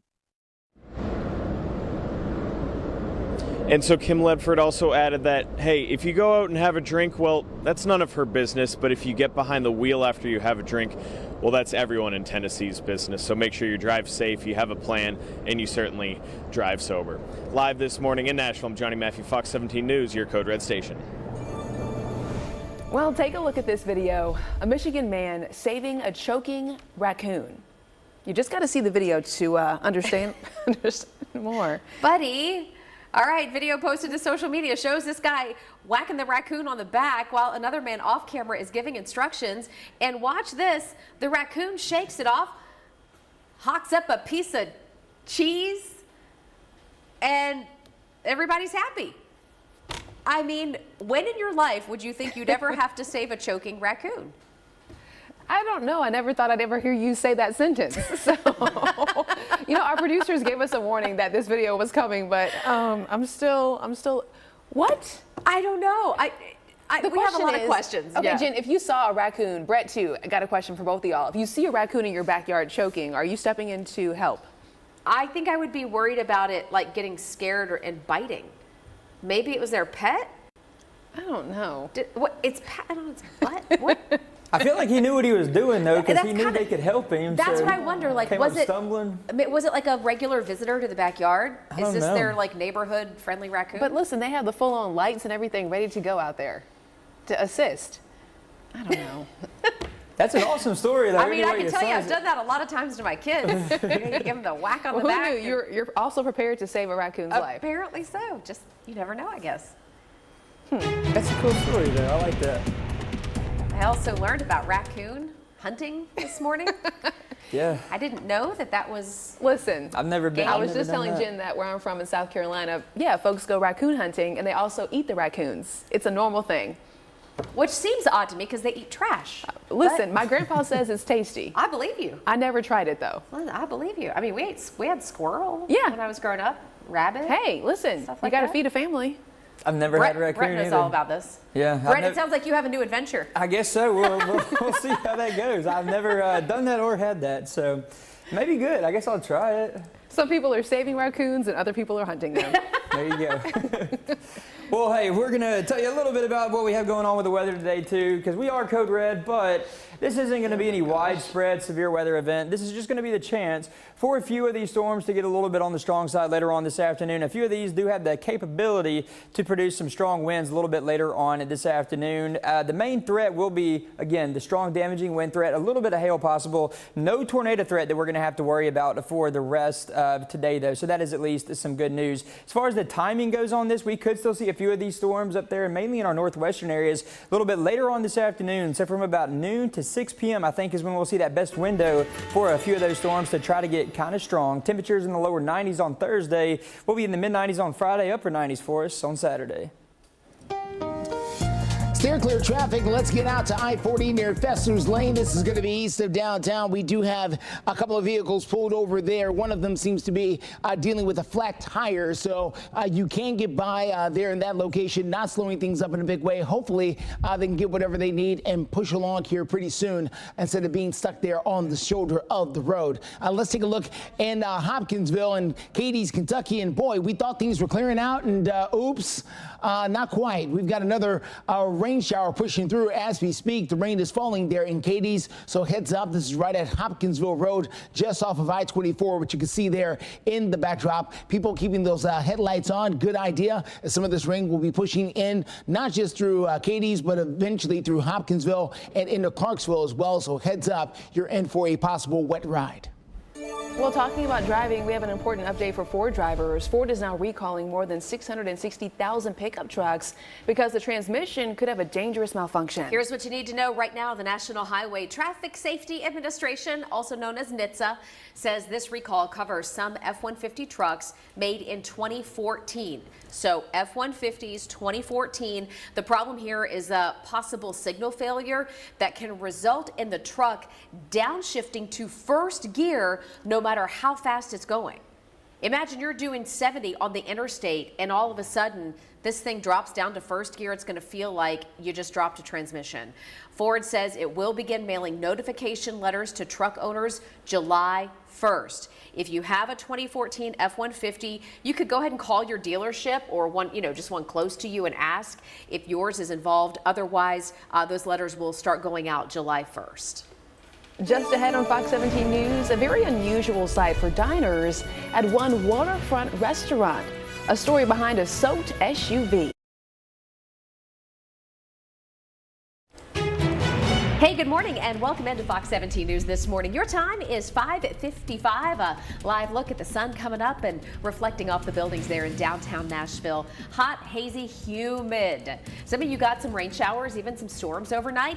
More on the way for today. How's the tea time looking? What about football practice? Now, we're in dead period right now for our schools.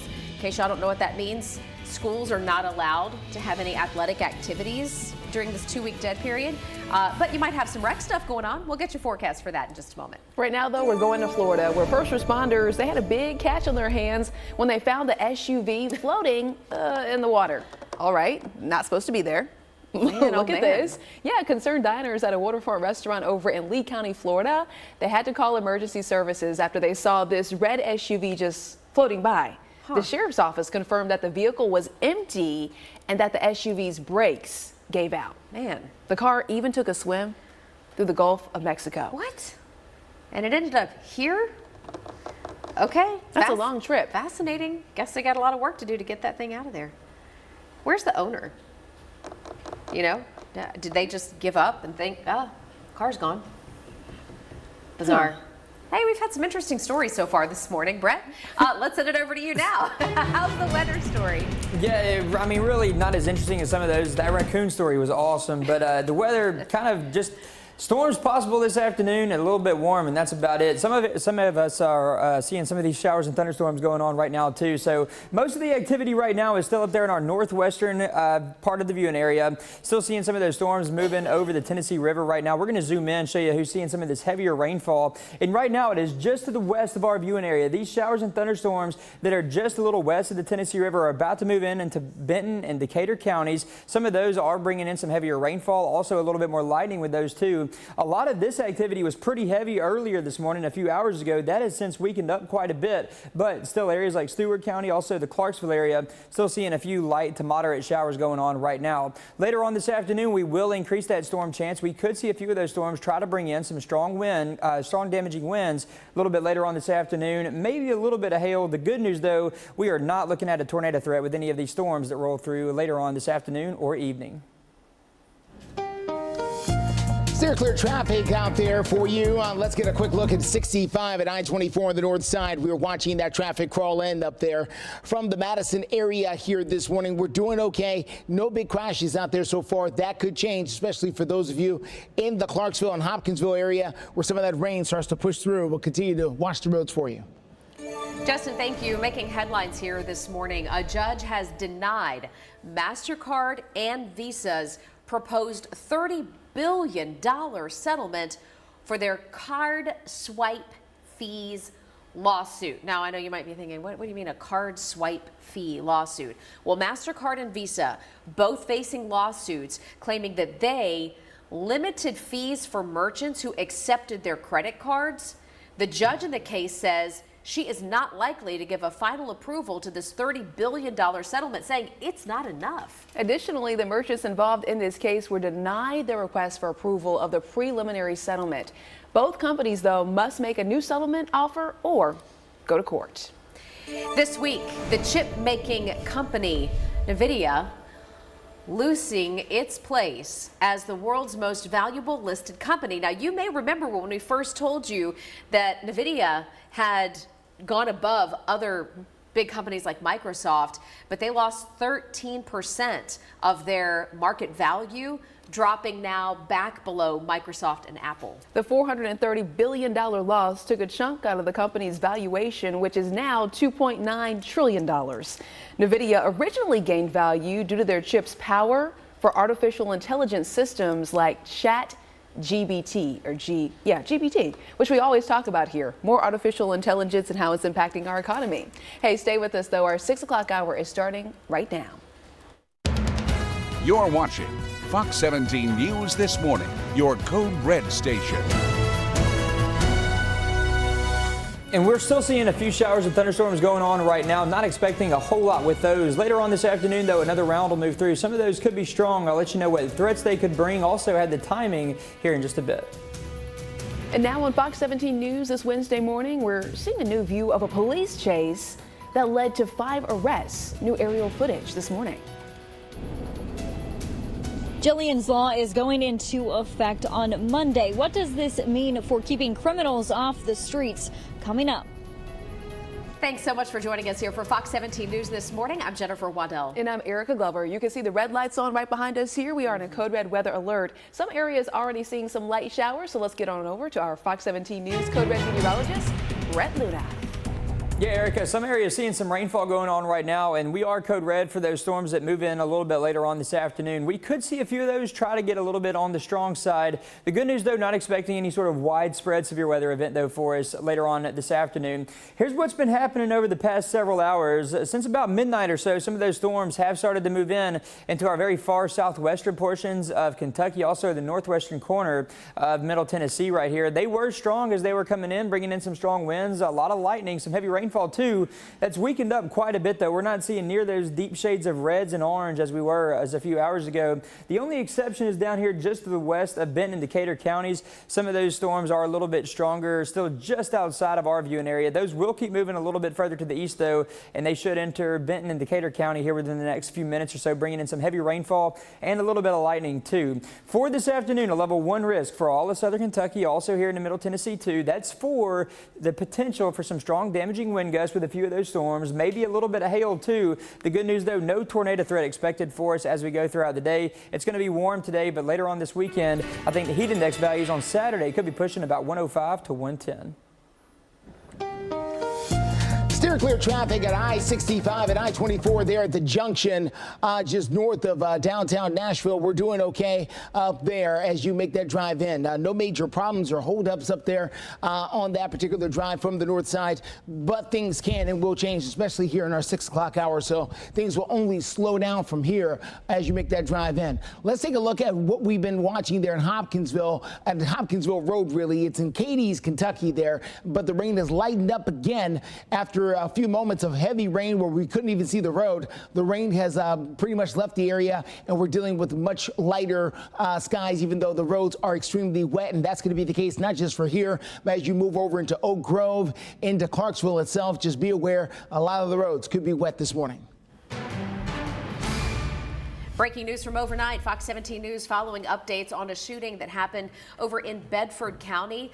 We are right now reaching out to investigators who were able to tell us that they got the call last night around 7 about a woman who had been shot.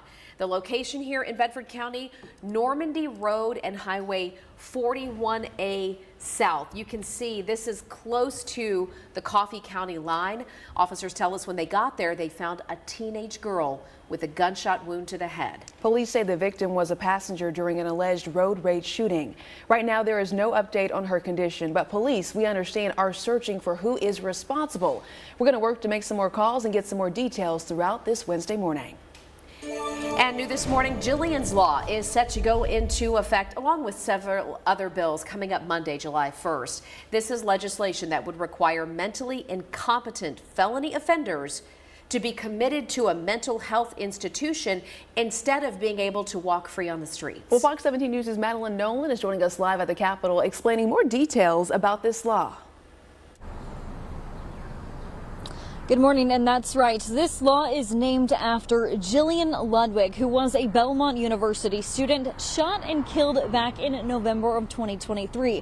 The bullet, however, was fired by a man who was deemed incompetent to stand trial for a previous crime. The law will require people committed to remain institutionalized until competency is restored or until a court approves an outpatient treatment plan. House Majority Leader William Lamberth says that this should have been in effect a very long time ago.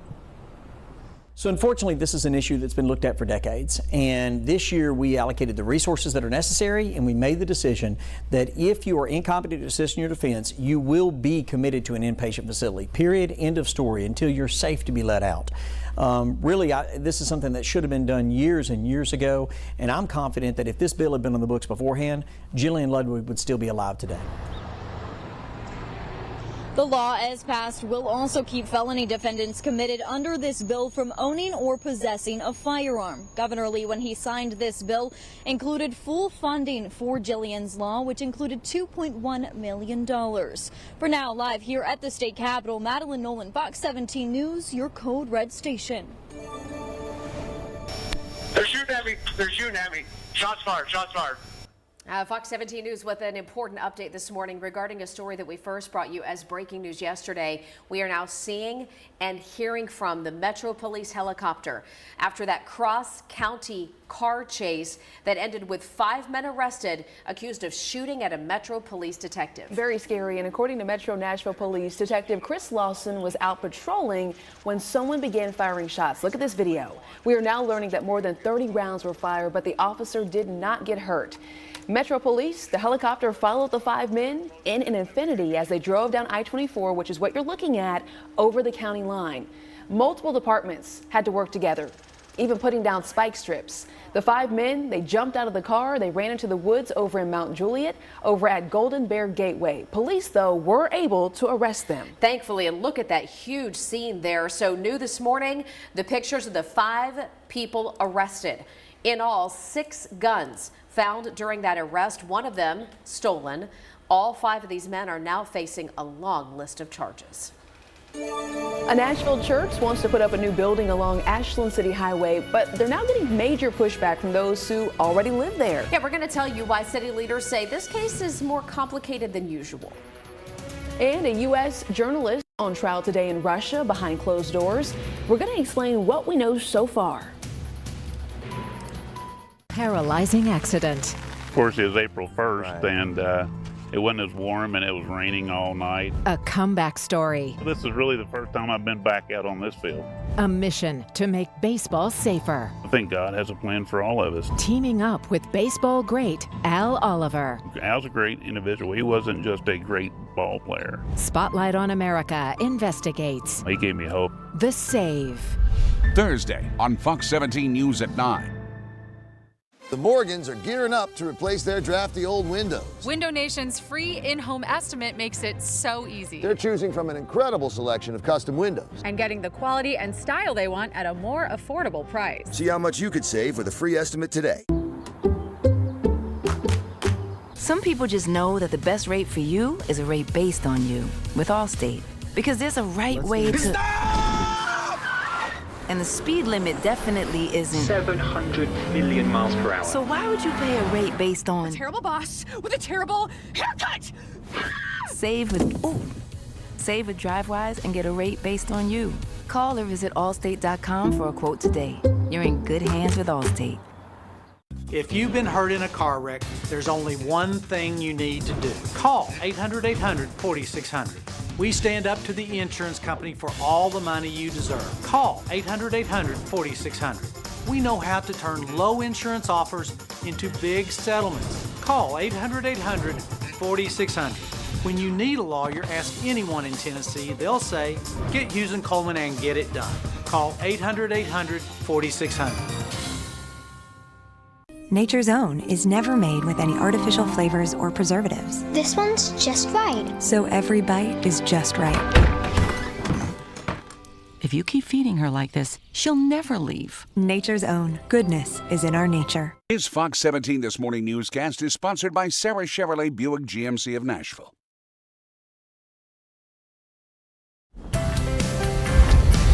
6:09 is the time. There is a church who wants to build a brand new sanctuary along Ashland City Highway and Cato Road. Now, those who live in that area say that the road is too small. They cannot take another influx of traffic moving into that area. They already say they've got brand new townhomes going up. They've got a brand new school that's there. They've got another church that's there. So what they don't need is a huge sanctuary with more traffic. However, traffic engineers say there is plenty of room if improvements are made. Safety is my number one priority. So I had my team do a number of things that were kind of above and beyond normal. We went and we re-watched the videos that were taken in March for our data collection and observed cues and observed behaviors to kind of see if there was anything that stood out that was contradictory to our analysis. We didn't see anything. We also sent people out over the last several weeks, people on my team, to observe during peak hours and see if there was anything we missed. We did not see anything during those field observations that showed contradiction to what's in our analysis. Now, the zoning board says that churches have special exceptions that other buildings don't have. It's under a Tennessee state law. It gives them a little bit more freedom to build where they want. The zoning board will take this issue up again coming up next month. They've been trying to vote on it since March, but they cannot come to a conclusion. U.S. journalist Evan Gershkovich and the espionage trial in Russia began behind closed doors. Now, Gershkovich did briefly appear in a courtroom. You see him there standing in a glass box. The 32-year-old Wall Street Journal reporter is accused of spying for the CIA. His trial comes more than a year after he was arrested. Now, his employer as well as the U.S. government deny the allegations. If he's convicted, he could face up to 20 years in prison. And we'll be watching for the chance for a few strong thunderstorms a little bit later on this afternoon. Not seeing any right now. It is all dry and a beautiful sunrise on that camera. I'll show you when that chance arrives and also some of those main threats here in just a little bit. Certainly is a nice sunrise. That's I-65 and I-24. You can enjoy that sunrise going a little slower this morning because of traffic. We're going to tell you where the traffic could ease up coming up here a little bit later. 6:13 is the time. A moment ago, we showed the beautiful Wednesday sunrise, but we are in a code red weather alert. Some folks are seeing showers, not exactly the picturesque sunrise that we're seeing here in Music City. Yeah, you know, some of those showers that we're seeing along the Tennessee River. The good news, though, none of those are really too strong or severe right now. So I don't think we're really going to have to deal with that with this first round of storms that has been rolling through. And that's mostly been confined to our far northwestern part of the viewing area, too. Everybody else has pretty much stayed on the dry side of things this morning so far. Later on this afternoon, I think that will change up for us a little bit. We are under that level 1 risk for some strong thunderstorms. Again, this is for mainly later on this afternoon. We could see a few of those thunderstorms try to produce some strong damaging wind gusts, maybe just a little bit of hail. Some brief heavy rainfall is definitely going to be possible with some of those storms. The good news, though, the tornado threat today, I do not think we're going to have to worry about any sort of tornado threat. So good news right there, just some strong, maybe damaging winds with some of those storms that try to develop later on this afternoon. Here's what radar looks like right now and from over the past several hours. These are the storms that I'm talking about that were moving through our northwestern areas. Most of that has weakened up quite a bit. Just some light to moderate rainfall in some of those areas now. Also not seeing near the amount of lightning that we were seeing a few hours ago. On the southern tail of that, we are starting to see some of that heavier rainfall, though, moving to parts of Benton and Decatur counties. And that's about it as far as that heavy rainfall goes. Most other locations just with that light or maybe up to about moderate rainfall. So through the rest of the morning hours, that's where the bulk of the activity should remain, mainly in our northwestern areas. As we head into the afternoon hours, though, it is going to start to get a little bit more widespread. This is the 2 o'clock picture later on this afternoon. By 4 o'clock, more of this is going to start to move in from the west. Out ahead of that, we could still see some of those storms popping up. By 6 o'clock, I'm still looking at the chance for some of these showers and thunderstorms lined along Interstate 65. And then even a few more of those could stick around with us as we go into the evening hours. I don't think we're really going to have to worry about much of a strong threat with those later storms. And then Thursday morning, we do have about a 20% chance for showers, but then we should be drying out for the rest of Thursday. Friday, I think we're going to stay dry too. As we head on into Saturday, that's going to be a really warm day and humid too. 97 on Saturday. Heat index values west of the plateau could be pushing up to about 105 or 110. All right, steer clear traffic out there for you this morning. Let's get to the very latest happening as far as your rain is concerned. Let's get to I-24 Hopkinsville Road. This is out there in Cadiz, Kentucky. You can see the big raindrops falling out there. Look at that, right there on the camera. And the rain is going to make an impact there on the road. I love when the rain comes down, the big raindrops, so you can see it falling there. That's really cool to me for some reason. But it is doing just that there in Cadiz, Kentucky. So heads up, it could make the road conditions pretty treacherous. Right now, though, we're not seeing any big delays coming in from that particular area. We're going to be checking back in here in Metro Nashville, where the picture is much different than this. We're going to take you there coming up in a few. We're looking ahead this Wednesday morning. A new law is going to affect Monday on July 1st. It's going to create stricter rules for those convicted of vehicular homicide. Right, so this is in honor of Dustin Ledford, who was killed by a drunk driver over in 2010. Dustin Ledford. Fox 17 News' Johnny Maffey live in Nashville. Johnny, can you break down what this means for his family? Well, Jen and Erica, Dustin's mom, Kim, tells me that her biggest fear was her son would be forgotten after he died back in 2010, but this all brings her a lot of hope. Now, Dustin Ledford, he was just 24 years young when he was killed by a drunk driver 14 years ago, and so this law, both Kim as well as Danny Ledford, her husband, have been fighting for this legislation along with Senator Adam Lowe for quite some time now. He's a Republican state senator out of Calhoun. Now, Ledford's law, it did pass, and again, it goes into effect on Monday. It's if a prisoner is convicted of a vehicular homicide or aggravated vehicular homicide, if they're released on parole, they must specifically include that they attend substance abuse treatment for the duration of their parole, and failure to do this is a violation of their parole. Kim Ledford got emotional when talking about the reason behind this fight. I think in the long run, I had to forgive her in order to start to heal myself. And if she can get the help that she needs, then I'm okay with that, because I don't want her going out and killing somebody else. I don't want another family. I wished I could just get every DUI offender to understand the importance of their choices and how choices have consequences. And as for those consequences, well, Kim telling me the goal of this law is really to prevent something like what happened to her son from happening to another family.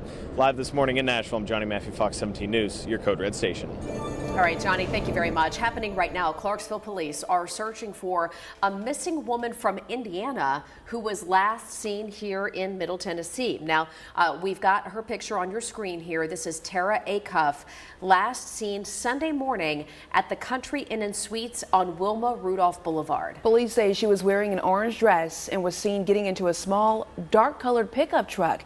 If you're taking a look at this photo and maybe you have some information as to where she could be, you were asked to go ahead and call 911. An update this morning now from Sumner County. We go to Gallatin, where folks there welcoming a new council member after some drama unfolded a few weeks ago. We had Councilwoman Eileen George resigning earlier this month, accusing fellow council member Pascal Juvance of bullying. Juvance denied those allegations, filing a cease and desist order against George. Well, overnight, Gallatin City Council elected a new council member to take over, taking George's seat. They voted in Aaron Allison. He had a chance to talk before council members took that vote. Let's listen. Finally, I want to say this, is I'm here to leave with friends. I'm not looking to make enemies. I'm not looking to be loyal to one group or another group. I want to work with this council, and at the end of the day, I want us to be friends, not because we always agree, because there'll be times I know that we won't agree. But what we can agree upon is we want this city to prosper, and together we can have a fresh start.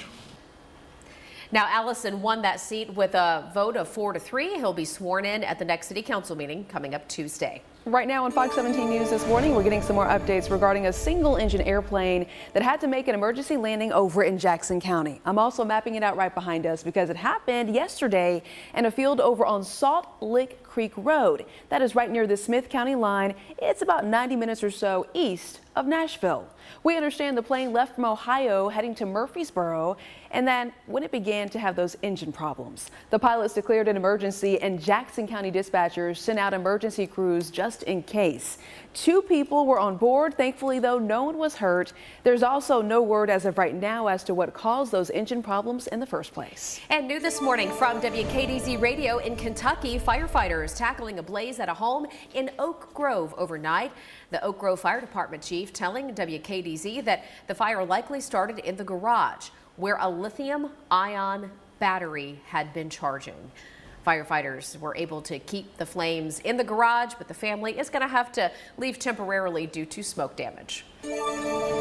Coming up, we're talking about the Preds. We've got the preseason schedule, the matchups that you have to look forward to. And speaking of the Preds, the first 2 Preds have now been elected to the Hockey Hall of Fame. Why they're being honored. Hey there, good morning, and welcome back into Fox 17 News this morning. Pretty sunrise here over Nashville. Some of you might not be seeing this morning because you got a lot of cloud cover and some rain moving through. That's going to be the story off and on throughout the day. You'll notice we've got the red banners up. It is a code red weather alert day. Just keeping an eye on the fact that some of those storms might get a little nasty later. So we'll check in again with Brett here in just a couple minutes.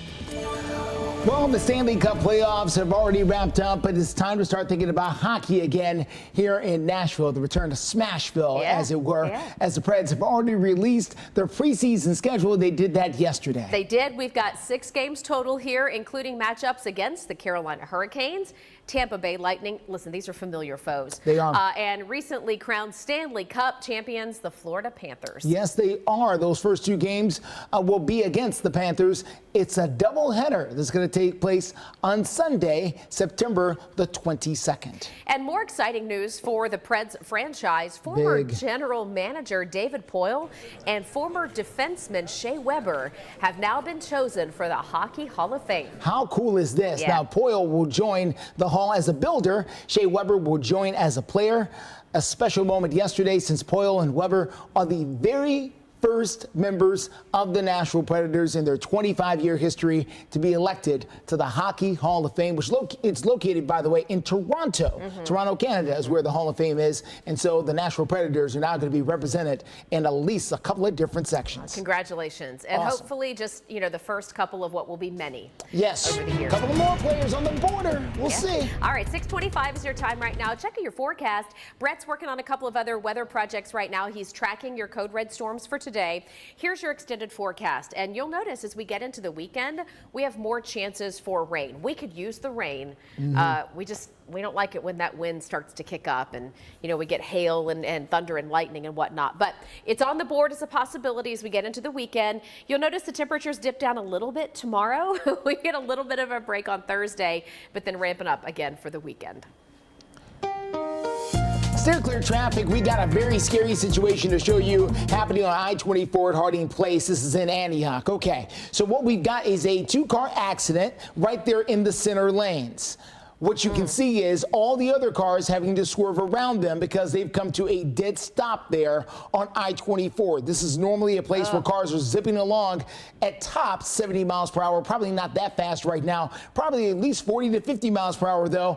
And I promise you, the people back behind them, they do not see what the problem is. And it forces them to slam on their brakes or make very aggressive maneuvers there at the last second. And it can cause even more problems if they're not careful. So you can see TDOT zooming by the other direction. They're going to jump off the exit and then swing back around. It'll take them about 5 minutes, maybe less, 3 to 5 minutes to get over there to them. Just be advised that's going to be a slowdown here for the next little bit until they're able to get that to the shoulder. Also, this is why they don't want you texting and driving because you can't pay attention. You come up on one of these like this and it stops in the middle of the interstate. You have no idea. These folks are sitting ducks. I was just telling Justin, this is one of the crash scenarios that makes me the most nervous when we watch it, just because that they're kind of helpless sitting there. But at least they're not people walking around. Right. Okay. We'll check in here in just a couple minutes. I bet TDOT will be there the next time we give you a check on traffic. Hey, a law that is named after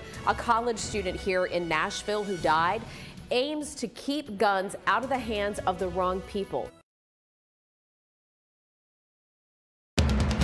You're watching Fox 17 News This Morning, your Code Red station. Right now, Fox 17 News showing you a live look at the Nashville skyline. We are in a code red weather alert. We're going to track it all out and give you the best timeline. And right now on Fox 17 News this morning, changes at the Covenant School since the deadly shooting last year. How those changes are now meant to bring a fresh face and a new start for that building. Steer clear traffic. We still have a couple of lanes blocked off because of a crash there. TDOT is on the scene, so is Metro Police. We'll see if they can get them some help. Thank you so much for waking up with us here on a Wednesday morning. For Fox 17 News, I'm Erica Glover. And I'm Jennifer Waddell. We're glad to be your live local news source through 9 a.m. So how's the weather going to impact your day? We could have high impact storms throughout the course of the day. And to get the latest on our code red weather alert, we've got Brett Luna standing by. Yeah, I think that main threat is going to come a little bit later on this afternoon. Right now, we are still seeing some storms, and we've been seeing some of these storms over the past several hours now. They are starting to weaken, though. A lot of these that have been up here around areas like Stewart County, also in the Clarksville area, too. Still seeing some light showers right there right now. Some of those were much heavier, though, as they were approaching the Tennessee River. They have weakened up quite a bit, though, and now we're starting to see a little bit more of this development down here on the southern tail of that. That's going to be heading in towards Decatur County and also into Wayne County if that holds together. But the main threat of this is going to come in a little bit later on this afternoon, and that's why the Storm Prediction Center has all of our viewing area in that level 1 risk. The main threat with any of these storms that try to get going later on this afternoon will be the chance that they could produce some strong damaging wind gusts, maybe a little bit of hail too. The good news, though, we are not going to have to deal with a tornado threat for today. This is going to mainly be a strong wind situation that a few of these storms could be capable of. 90 degrees on Thursday, 96 on Friday. Saturday we're at 97, and humidity values are going to be up there too. It could feel like it's about 105 to 110 west of the plateau on Saturday. Steer clear traffic for you this morning at 6:33. Quick look here at I-24 at Harding Place. This is in the Antioch area. Brent Luna does our weather for us, but he's also very observant with the traffic. And he was telling me, I don't think that's an accident. I think the car's broken down. Well, guess what, Brent? See this? Yeah, that's indication of a broken down vehicle right there. He's on it. He's not just watching the skies, he's keeping an eye on the roads as well. So look at that. So they're working to try to get this car up and going again. You can see Metro Police, TDOT, and the driver all under the hood to see if they can figure it out. TDOT's got a lot of equipment in the back of that truck. Now, it's not quite a mobile mechanic shop, but it's close. They got a lot of things that they can do in order to help you get at least to the next exit. If not, they'll have to call for a tow truck. It is causing a bit of a backup back behind it, though. You can try to take Murfreesboro Pike as the best way to steer clear. We'll try to get you the latest drive times coming up in the next few minutes. Well, Julian's Law is going to effect along with several other bills on July 1st, which is Monday. This legislation will require mentally incompetent felony offenders to be committed to a mental health institution. Fox 17 News reporter Madeline Nolan with that story. Representative William Lamberth believes that if this law was already in effect, Jillian Ludwig would still be alive today. The bill is named after Ludwig, who was a Belmont University student. Ludwig was shot and killed by a stray bullet on an afternoon walk in a Nashville park near campus. The man charged with firing the bullet that killed Ludwig was arrested on multiple different occasions before, but was previously found incompetent to stand trial. I feel very good about this bill. I mean, this is, again, something that's been needed for quite some years. We had hundreds of criminals throughout the state that when they went into court and they weren't competent to assist in the defense, they were being let right back out the backside of the jail. And that's wrong. If someone is too crazy to talk to their own lawyer and they can't even understand the charges against them, then they should be in jail, until which time they can go to an inpatient treatment facility and get the help that they need. That's for their best interest and the best interest of every single Tennessean. We just want to make sure that our communities are safe. Come July 1st, defendants, if charged with a felony and are deemed by the court mentally incapable of assisting with their own defense, should be committed to a mental health facility. The defendants would also be barred from owning a firearm. Now, Governor Lee, when he signed the bill, included full funding for Jillian's Law, which included $2.1 million. Here at the state capitol, Madeline Nolan, Fox 17 News, your Code Red station. Madeline, thank you. Spreading a message of healing and hope. We're getting a new look inside the Covenant School more than a year since the shooting that happened there. So we do understand there is now a rainbow theme as well, representing healing and protection. The head of the school, her name is Trudy Waters. She says the rainbow is also a symbol for their school. She says that's because a rainbow appeared several times after the devastation. It's just hard to hold that really hard and that really hopeful in the same space, and we've had to learn to do it. Yeah, there have been so many contributions coming into the Covenant School from across the country, and even big names in the music industry. Billy Joel, for one, supported the school's performing arts program with a big donation. We're talking about sports this morning. The Tennessee Vols baseball team now back in Knoxville, and they're certainly being celebrated for their big national championship win. I love that shot right there. And take a look at the video in this morning from last night as people line the streets of downtown Knoxville. Good crowd here, parading through along Gay Street. The team carried the College World Series trophy.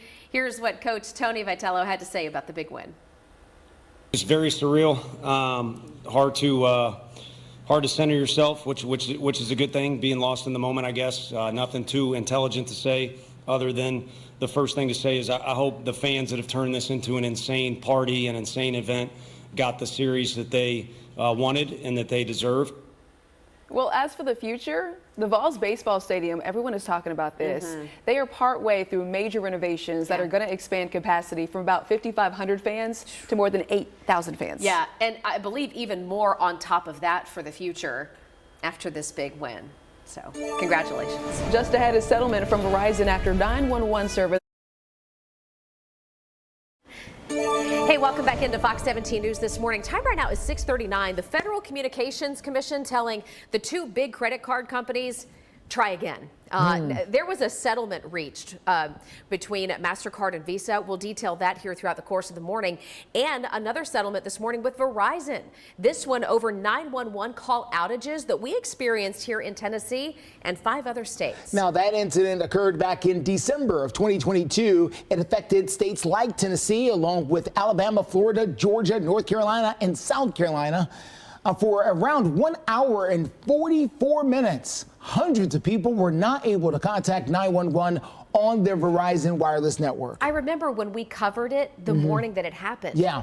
It was ongoing during our morning show. It was a pretty scary situation. The FCC says that Verizon violated FCC rules by failing to deliver 911 calls during that December 2022 outage. Verizon has agreed to put compliance plans in place to make sure that they can pay the $1 million civil penalty. Hey, check this out. High winds out west, strong enough to flip over a couple of semi-trucks. Wow. Yeah, this is in Phoenix, Arizona, happening Monday night on I-10, major corridor through the desert Southwest. The winds blowing in during a monsoon storm. This is monsoon. They call it the 5th season out there. Okay. Typically runs from June until September. It's their rainy season.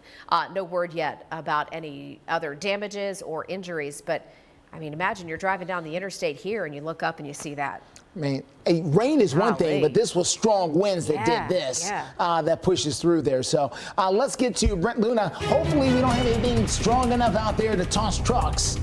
Hopefully not, and that's going to be one of the things that we are looking at a little bit later on this afternoon. There will be the chance for some of these strong, damaging winds across portions of Middle Tennessee and Southern Kentucky, and that's why the Storm Prediction Center has our entire viewing area in that level 1 out of 5 risk. That's going to be mainly for this afternoon. Some of those storms, though, could carry on into the earlier part of the evening, too. Strong, damaging winds, again, the main concern. Could see a little bit of hail. I think any of those storms really does have the capability of producing some brief heavy rainfall. As far as the tornado threat goes, though, I don't think we're going to have to worry about any of that today. So good news on that. The main concern, again, strong, damaging wind gusts with some of these storms later on today. This heavy activity that was moving in towards the Tennessee River, a lot of that has weakened up a whole lot right now. Not seeing near of a good signature on the radar of the heavy rainfall in that area. Down further south a little bit, headed down into parts of Decatur County and into Wayne County, too. We are a little bit longer before it gets to Wayne County, but if those hold together, they are going to come into the western side of Wayne County pretty strong as far as the rainfall goes. Again, not seeing any severe weather though right now. Temperatures are in the 60s and 70s depending on where you're at. We're at 77 right here in Nashville. We'll have more for you on that 7-day forecast and the timing on more of these storms later on this afternoon coming up here in just a bit. Steer clear traffic for you this morning. So we have wrapped up one accident and picked up another. Let me tell you about the one we've wrapped up. I-24 at Harding Place. And again, this wasn't an accident, a disabled vehicle. They were able to move that out of the way thanks to TDOT. And so we are smooth sailing there. Well, we are not smooth sailing is this crash that we just picked up at I-40 at Fessler's. This one involves an 18-wheeler hauling logs there. You can see it there for yourself right there on your screen. This is, again, I-40 near Fessler's, where they are going to get out and talk about their authorities have not arrived on that scene yet. So we'll see. Where are they going? I don't know. There could be another vehicle involved with this. I think you have another 18-wheeler that could be right here also involved. So maybe a 3-car pile up there. Again, I-40 at Fessler's as you make your drive into town. We'll continue to watch it for you. Coming up after the break here on Fox 17, we continue our coverage of new laws going into effect right here in Tennessee in less.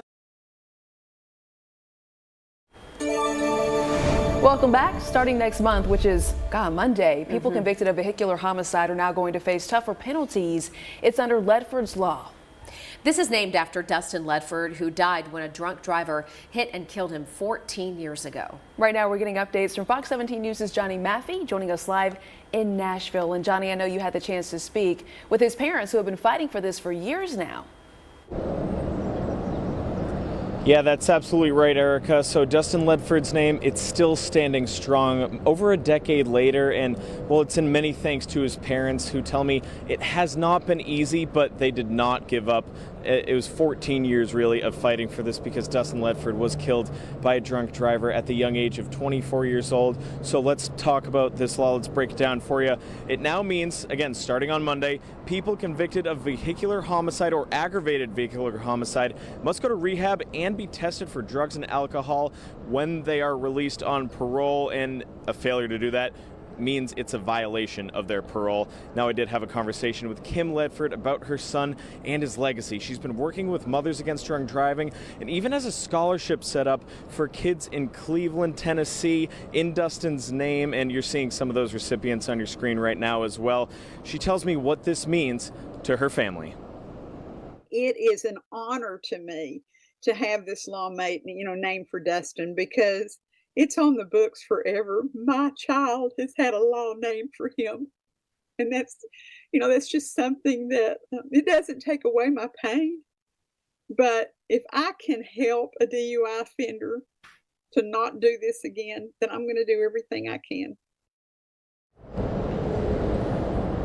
And her hope is that another family does not need to deal with what her family had to deal with. Now, Kim Ledford also adds, well, if you go out and drink, that's none of her business, but if you get behind the wheel after you drink, well, that's everyone's business that's on the road. Live this morning in Nashville, I'm Johnny Maffey, Fox 17 News, your Code Red station. All right, Johnny, thank you. We have a consumer headline this morning that no doubt you'll want to hear about. Walmart says price labels on their store shelves will soon be replaced with digital shelf labels. Okay, what do you think about this? The change is causing some worries for some shoppers that Walmart could begin surge pricing. That's where stores can change the prices of products based on demand. For example, perhaps increasing the price of water on a hot day. But Walmart says this move is about efficiency so that they can quickly update their prices rather than replacing those labels by hand. Jen, you made a point during the break when we were talking about this that Kohl's and some other stores have been doing this for years now. Right, right. I mean, I can understand the concern, especially with inflation right now. And generally speaking, I think people feel like they don't want to, at least they don't want to feel like they're getting duped. Nobody wants to feel like they're going to get gouged anywhere when we're already paying through the nose for everything. Yeah, it makes me think about hurricane season in South Florida, how they could change the prices on products really quickly when it's in great demand during those storms. Yeah. All right, let's send it over to Brett right now. You'll definitely need some water for today. It's going to be hot and looks like a little stormy. Today is definitely going to be a hot one, especially if you get that rain a little bit later on and everything's allowed to heat up a little bit more. Some of these storms, though, will be strong, too, a little bit later on this afternoon. At least they have the possibility of getting strong. All of the viewing area under that level 1 risk. The main concern with some of these storms later this afternoon, it's the chance for some strong damaging wind gusts. Maybe just a little bit of hail. No tornado threat, really, for today. I do not think we're going to have to worry about that. We've had some of those storms moving into our western areas. A lot of that has started to weaken up, especially the further north you go. The southern end of that is still holding together a little bit stronger. Still bringing in some heavy rainfall to some of those areas. Also a decent bit of lightning. No severe weather out there right now, though. I don't think we're going to have to worry about that through the rest of the morning hours. As we head on into the afternoon, though, that's when things begin to change up a little bit. We will start to see more of these showers and thunderstorms develop, and it's these during the afternoon hours that have a better possibility of becoming strong. They could produce some of those strong wind gusts, maybe just a little bit of hail with some of those storms as well. And then as we head on into Thursday, a few of those showers could be sticking around with us through the evening hours tonight and then into early Thursday morning, but we should be drying out for the rest of Thursday.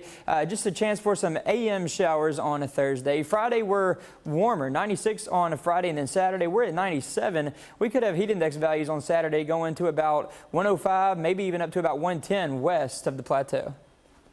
Weather Window, presented by the National Weather Desk. Damage from strong storms that battered the Green Bay area Monday night include washed out roads like this one. An hour northwest of the city, an EF1 tornado packing winds between 95 and 100 miles per hour touched down early Tuesday morning near Kashina and was confirmed by the National Weather Service. And here's a bird's eye, or rather a drone's eye view of pelicans gliding over the waters of Long Beach, Washington. For more content like this, like the National Weather Desk on Facebook.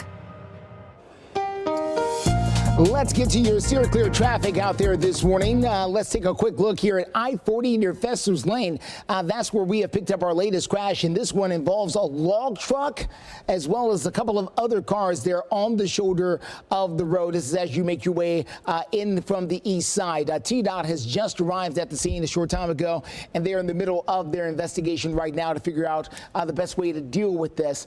Also, it looks to me like the log truck could be on a little bit of a lean. So it may have lost a tire, popped a tire or something that has it leaning over just a little bit there on the road. So heads up in that area. We believe there's several other cars in front of it that could also be causing a problem. This is going to back things up. I would advise things like Elm Hill Pike, Lebanon Pike, and Murfreesboro Pike as the best way to steer clear, because this right here is going to cause an issue there into town this morning. We're going to continue to watch other things happening out there live and local through 9. 6:52, most people use Microsoft in some way, shape, or form, right? Well, it looks like they could be facing a hefty fine.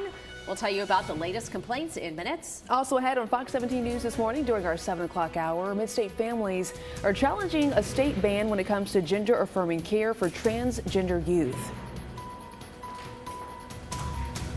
Nearly 22 million children living in America rely on schools for their meals. Fox 17 News and our parent company, Sinclair Broadcasting, are partnering with Hey there, 6:55 is the time, and right now, Fox 17 News, we're taking a live look over on a very sunny Lower Broadway, but we're also in a code red weather alert, which is why we're tracking our Doppler radar. We're going to be watching out for some showers, some high winds, the possibility of hail out there later this afternoon into the evening. So coming up, our code red meteorologist, Brett Luna, is going to track everything, give you a better timeline. That way you can really plan out your Wednesday. 6:55 right now. I know a lot of folks use Microsoft one way, shape, or form throughout the course of your day, whether it's at home or at work. Turns out Microsoft could be slapped with a hefty fine. They're accused of breaking antitrust laws in Europe. European Union regulators say that Microsoft, including the group called Teams, you know, that you might use for group meetings with video, and some of their other software for businesses, reportedly is stifling the competition. Yeah, the investigation began nearly a year ago after Slack, which is another messaging app used by businesses, filed a complaint. If confirmed, Microsoft could pay a penalty of up to 10% of its $211 billion annual global revenue. Hey, check this out. We've got a big NASCAR race coming up in Nashville. And if you look right here on your screen, you'll see the camo design number 23 Toyota, meant for top driver Bubba Wallace. And he's set to drive this coming up at Sunday's NASCAR race in Nashville. That's pretty cool. Outdoor wear company Columbia says the camo design was inspired by their new hunting gear collection with Luke Combs. Wallace is racing in the Ally 400 over at the Nashville Superspeedway Sunday afternoon. Our sports director Jill Donick is so excited. She's going to have full coverage. Yeah, Bubba was on our show. Was it last week? Well, that was a different Bubba. We had Bubba Watson. Hey, they're two different Bubbas. Different sport, different athlete. Okay. But cool cars. Yeah, cool cars for sure. Now, Brett, I couldn't help but notice you had some rain on the forecast for the weekend. Do we think it might impact, because we've got races Friday, Saturday, and Sunday?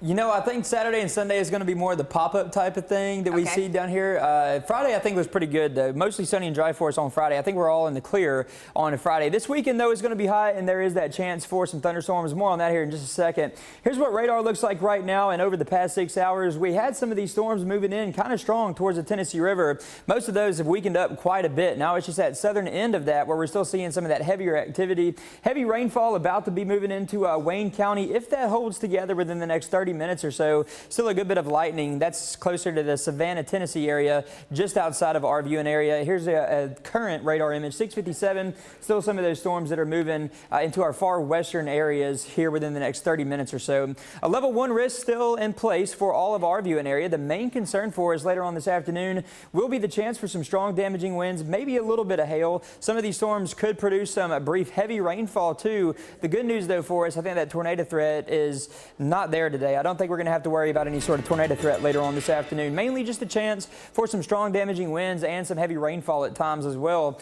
94 our high today, 90 on Thursday. That's going to be the coolest day that we get. Could see a few showers early Thursday morning. The rest of the day looks good. Friday we're good too. 96, mostly dry and hot, or mostly sunny and hot. Saturday and Sunday we do have that 30 to 60% chance for showers and thunderstorms. Brett, thank you so much. We do want to check in for your Steer Clear traffic updates. Right now, we're going to take you to I-40 Fessler's Lane east of downtown. So there is a truck pulled over on the left shoulder here. You can see the lumber, the logs there in the back of that semi-truck. The good news is police officers just pulling up behind us. You see the flashing lights, but it is causing a slowdown. I know you were watching out for another incident. Yeah, so we've got 3 things happening right now on our mid-state roads. This is the scene, I-40 at Fessler's Lane. This is inbound to Nashville.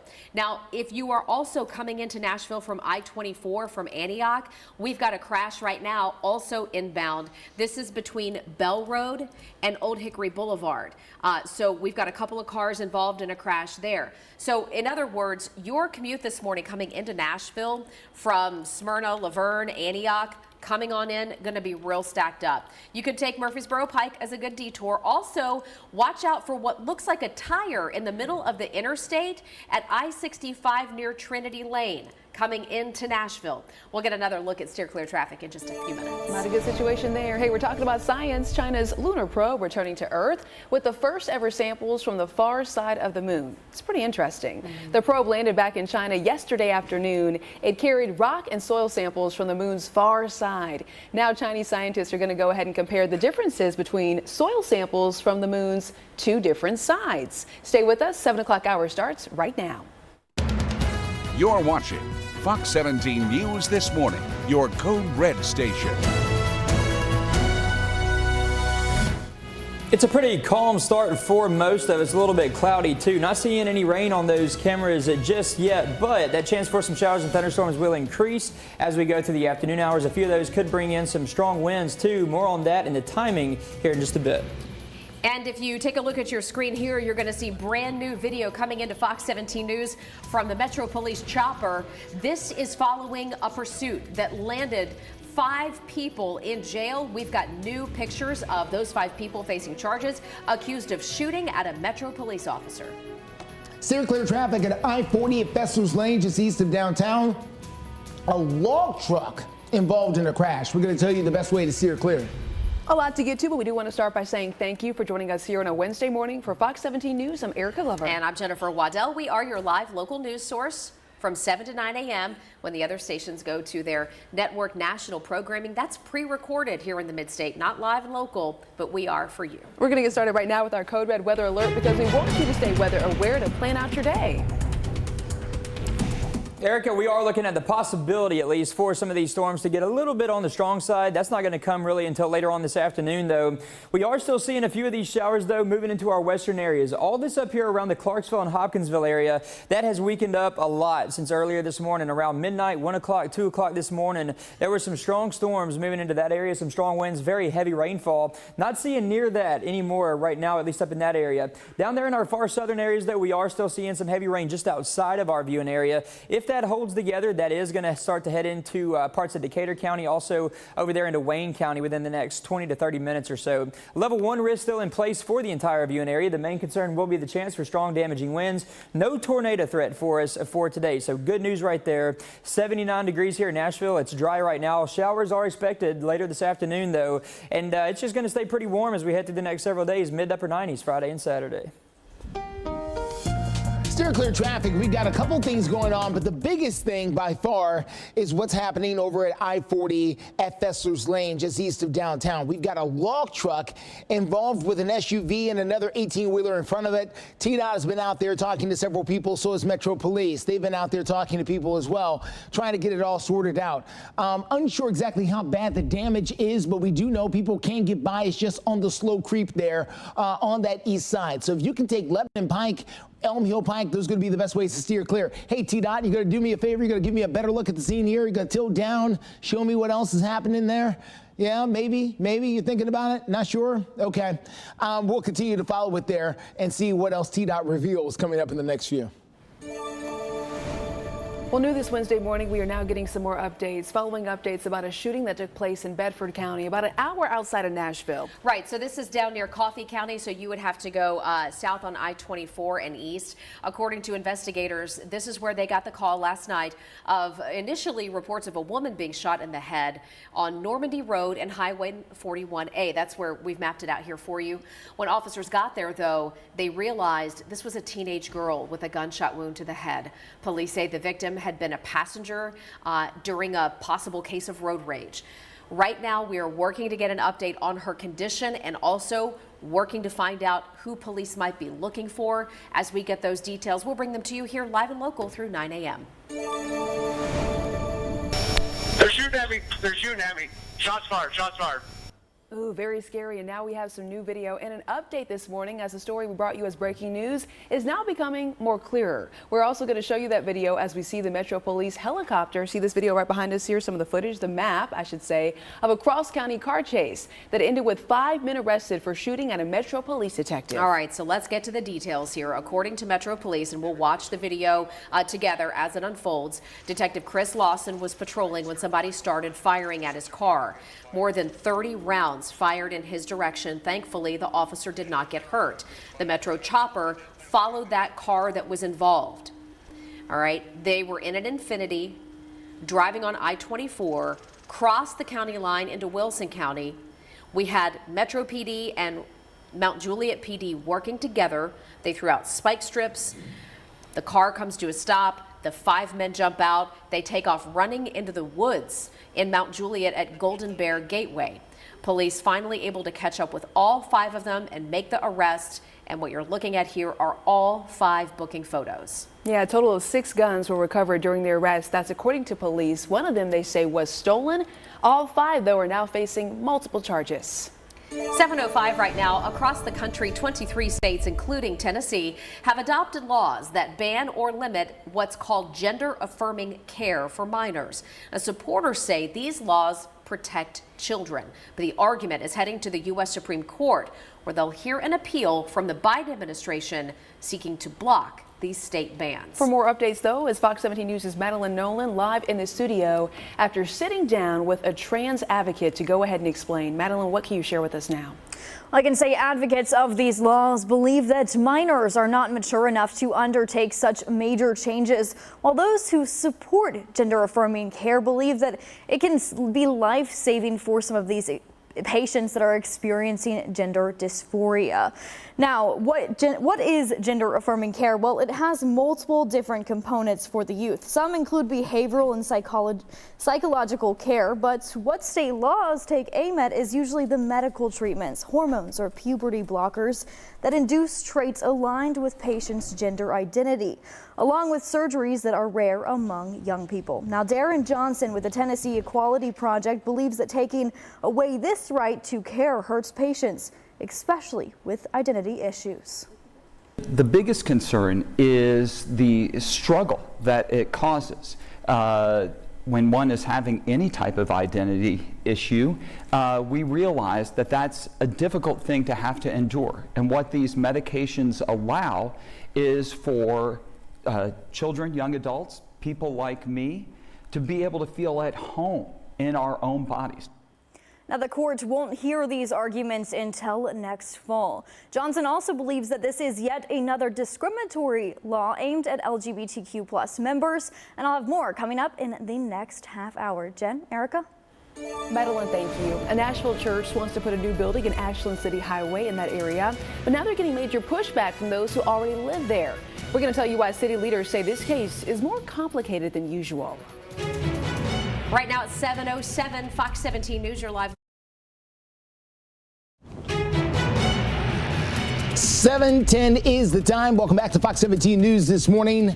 This is a live look here over downtown Nashville. As you can see, things are relatively calm out there. We are under a code red weather alert, though, because of storms that are a possibility for some people out there. Brent Luna has got the details for us coming up here in the next few minutes. There is a church that wants to build a brand new sanctuary along Ashland City Highway near Cato Road. So what's wrong with that?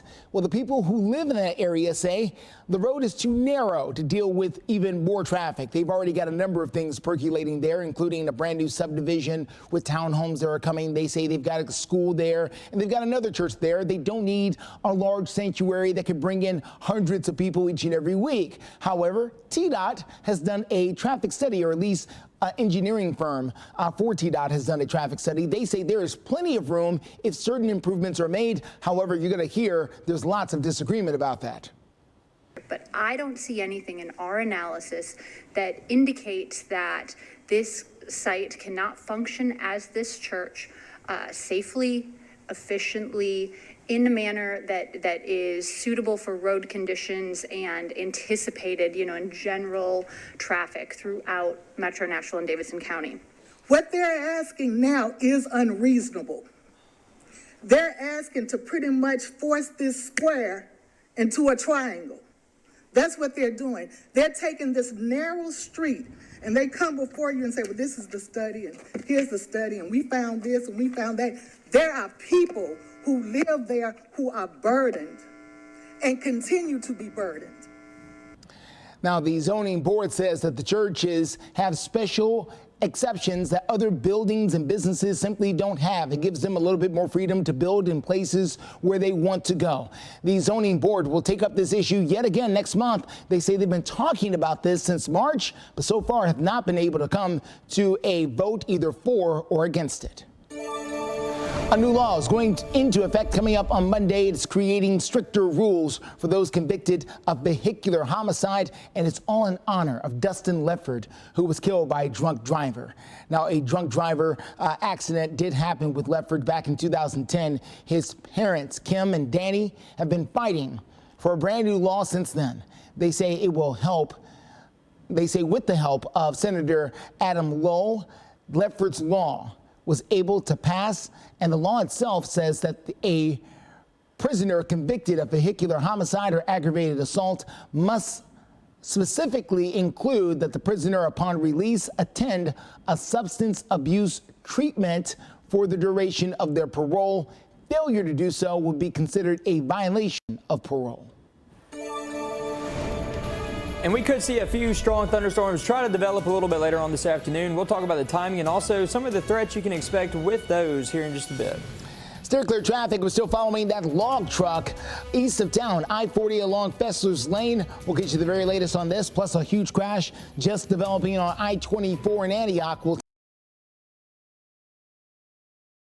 Hey, welcome back. This Wednesday morning, we're talking about the Percy Warner Golf Course. They got a makeover, and it's just in time, perhaps, for golfers to check it out. So this week. Yeah, let's send it out to Fox 17 News reporter Peyton Hughes. She's joining us live at the course this morning. Yeah, good morning, Jen and Erica. So there's new greens, a new irrigation system, and also the clubhouse got a bit of a makeover. We have the Assistant Parks Director, John Holmes, here with us. Good morning, John. Thank you so much for joining us. So tell us a little bit about what kind of kicked off the renovation. What made you guys decide to give this part of Nashville a makeover? Well, this actually started years ago, back when Jim Fike was the park director and Dick Horton was with Tennessee Golf Foundation. For years, he tried to get the funding together and to do a facelift. This course has been here for years and years. There are so many literally thousands and thousands of golfers in Nashville that started their golf career here on this course, learning the game, learning the etiquette, learning how to hit a golf ball. And they wanted to do a facelift. This course has been here for so long. Like you said, the irrigation system, it was old galvanized steel that had gotten so sealed up that it was like a little thimble that water was trying to pass through. So trying to maintain this course was very difficult. The old greens, it was the old summer and winter greens. It was old-time golf. We've done a renovation on many of our courses throughout the city. We have probably one of the nicest golf systems in maybe the whole country. I like to think so anyway. So we wanted something similar out here. 2 years ago, might be 3 years ago, Tennessee Golf Foundation and Friends of Warner partnered together, and together they came up with the $2.5 million to make this happen. Wow, so $2.5 million, you guys hear that, just for this renovation. And just to let you all know, also, the golf course, it opens up this weekend, expecting a busy weekend here at Percy Warner Golf Course. In the next hour, we're going to dive a little bit deeper into some of the fun events and things that they have going on here at the golf course. Reporting live in Nashville, Peyton Hughes, Fox 17 News, your Code Red station. Peyton, thank you. Yeah, the golf course is going to reopen this Saturday, so hopefully the weather pans out for folks to get out there and enjoy. Yeah, you said this Saturday? Sorry. Yeah, this Saturday. Okay, yeah. Not next Saturday. I think Saturday might be okay. Okay. A little bit. Just some pop-up storms possible. Sunday's going to be the better rain chance for the weekend, but Saturday is going to be really, really hot. So if you are outside, just make sure you stay hydrated. We could have heat index values pushing up to about 105, 110 for areas west of the plateau. Around the plateau, it's not going to be quite as hot as everybody else. Here's the severe weather outlook map for today. Everybody in our viewing area highlighted in that level 1 out of 5 risk. We could see a few of those storms try to produce some strong damaging winds later on this afternoon. That's going to be the main threat for us, the possibility of some strong winds later today. A little bit of hail possible. That's not really a great threat. The great news, though, no tornado threat for today. I do not think we have everything in place that we need to actually get tornadoes. This is going to be one of those damaging wind setups that we get later on today. So right now, radar not showing a whole lot up here in our northwestern areas. That was some heavy rainfall that was moving in a few hours ago. A lot of lightning with some of those storms too. That has weakened up a lot. Now it's just these storms that are just either outside of our viewing area or just barely moving into our viewing area now, moving into parts of Decatur County. And if they hold together, they'll be heading on into parts of Wayne County too. But that's the heaviest that we see right now. Everybody else, especially if you're along and east of Interstate 65, it is all dry right now. The models have had a little bit of a hard time developing the timing on this and exactly when it's going to impact us. They've been changing up a little bit. This is one of the newest model runs of one of our models that updates every hour. Now it's about 2 o'clock where we'll start to see a few more of these isolated showers and thunderstorms begin to move in. And then kind of this secondary round, this line moves in from the west. This is the 4 p.m. picture right here. And then 6 p.m. a couple hours later, more showers and thunderstorms going to be possible. A little bit of that could carry on over into early Thursday morning too. Just some showers in the morning and dry for the rest of Thursday. Mostly sunny, hot and dry for Friday. Let's talk about steer clear traffic. Let's get you out to I-40 at Fesser's Lane. This is just east of town. That's where we continue to deal with the crash involving a log truck that is on the shoulder of the road there, and cars are trying to creep by it there. Just to let you know, this is going to be I-40 westbound. So this is coming into the city here that you are dealing with this, and the slowdown is way back beyond it at this point. We're going to get you that coming up here towards the 7:30 half hour. Right now, let me tell you what you can do about it. You want to try to take Elm Hill Pike, Lebanon Pike, Murfreesboro Road. Those 3 roads in particular are going to help you steer clear until they're able to get this log truck out of the way at a very inconvenient spot.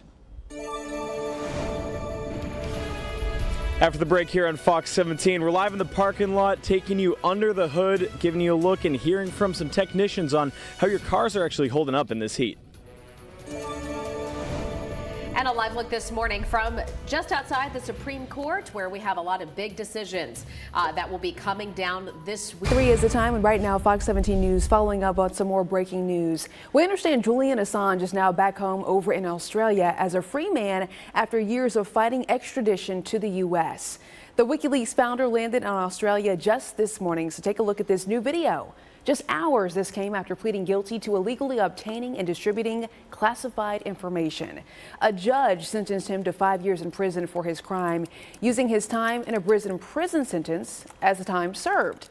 Assange was greeted by his wife Stella for the first time since she has seen him as a fully free man since they have met. Well, this hot weather has certainly been getting to some people, and not just people, but equipment. Think our cars. It can be real tough to keep your car running in tip-top shape in this extreme heat. Fox 17 News' Johnny Maffey is going to take us under the hood, talking to a local mechanic to tell us how to make sure our cars hold up in this kind of a heat wave. Good morning, Jen and Justin. So what we know, well, cars, I mean, in this heat, circulation issues can happen, fluids can evaporate, and how AAA puts it, well, everything needs to work harder. So that's why you want to pay a little more attention to what's going on under the hood. You want to make sure the coolant's working. You can see the oil dipstick here, make sure that's in tip-top shape. And just check those fluids, because Terry's Service Center, they're right here in Nashville, and they were telling us a few things about air conditioners as well, which I know I've been cranking my AC in the car all month long, and I don't plan on changing that behavior anytime soon. Well, what you're looking at here is actually a big AC machine that filters out refrigerant, and it holds onto it while people like the people at Terry's Auto Service Center can do their repairs. Then they filter that refrigerant back in. And we asked serviceman Kevin Criswell at Terry's if these cars are ready for this forecast. They're built for it. Cars are designed, I mean, we get a lot of high temperatures, but there's other places that, you know, these same vehicles will end up, they get much, much hotter. I think one of the problems is that maintenance becomes more of an issue in heat like this. You need to keep track of things a lot better. And the AC can only move so much heat around. So coming up when we check back in about a half hour, we're going to talk about what to do if your AC isn't blowing cold air, even if it's blowing warm air, and the tips they have regarding that. And also a little bit later on this morning on Fox 17, what to do if you're taking a big summer road trip, especially in this heat. Live this morning in the parking lot here in Nashville, I'm Johnny Maffey, Fox 17 News, your Code Red station. Well, like Johnny was saying, it is going to be hot for us today, and it's going to stay hot as we head through the next few days, too. I think tomorrow might be one of the lowest temperature days that we get. That's going to just put us right back at normal, though, for this time of year. Here's what radar's been showing over the past several hours. A radar loop starting at 1 o'clock this morning. We had some stronger activity up there in our northwestern areas. That has now gotten a whole lot weaker, kind of just fizzled on out, just some light showers. Still seeing some fairly heavy rainfall, though, a little bit on the southern tail end of that line of storms. That's moving through Decatur County right now. That's going to keep on trying to move to the east, and that will keep that chance for some showers and thunderstorms down in that area for the next hour or so. Still that level 1 risk in place for all of our viewing area. The main concern will be the chance for strong damaging winds for today. No tornado threat, so that is some good news. 7-day forecast is still keeping those temperatures in the low to upper 90s for the next several days. Steer clear traffic. Let's get you out to I-40 at Fester's Lane. That's where a tow truck is now in place to pull away that truck that was hauling logs that was involved in a crash a little bit earlier there on I-40 near Fessler's. This is as you make your way into town. This is causing a bit of a slowdown coming from all directions here. So you want to try to take Elm Hill Pike, Lebanon Pike, or Murfreesboro Road. Either all of those will help you steer clear of that particular backup that's coming in from the east side. We'll continue to follow. You're watching Fox 17 News This Morning, your Code Red station.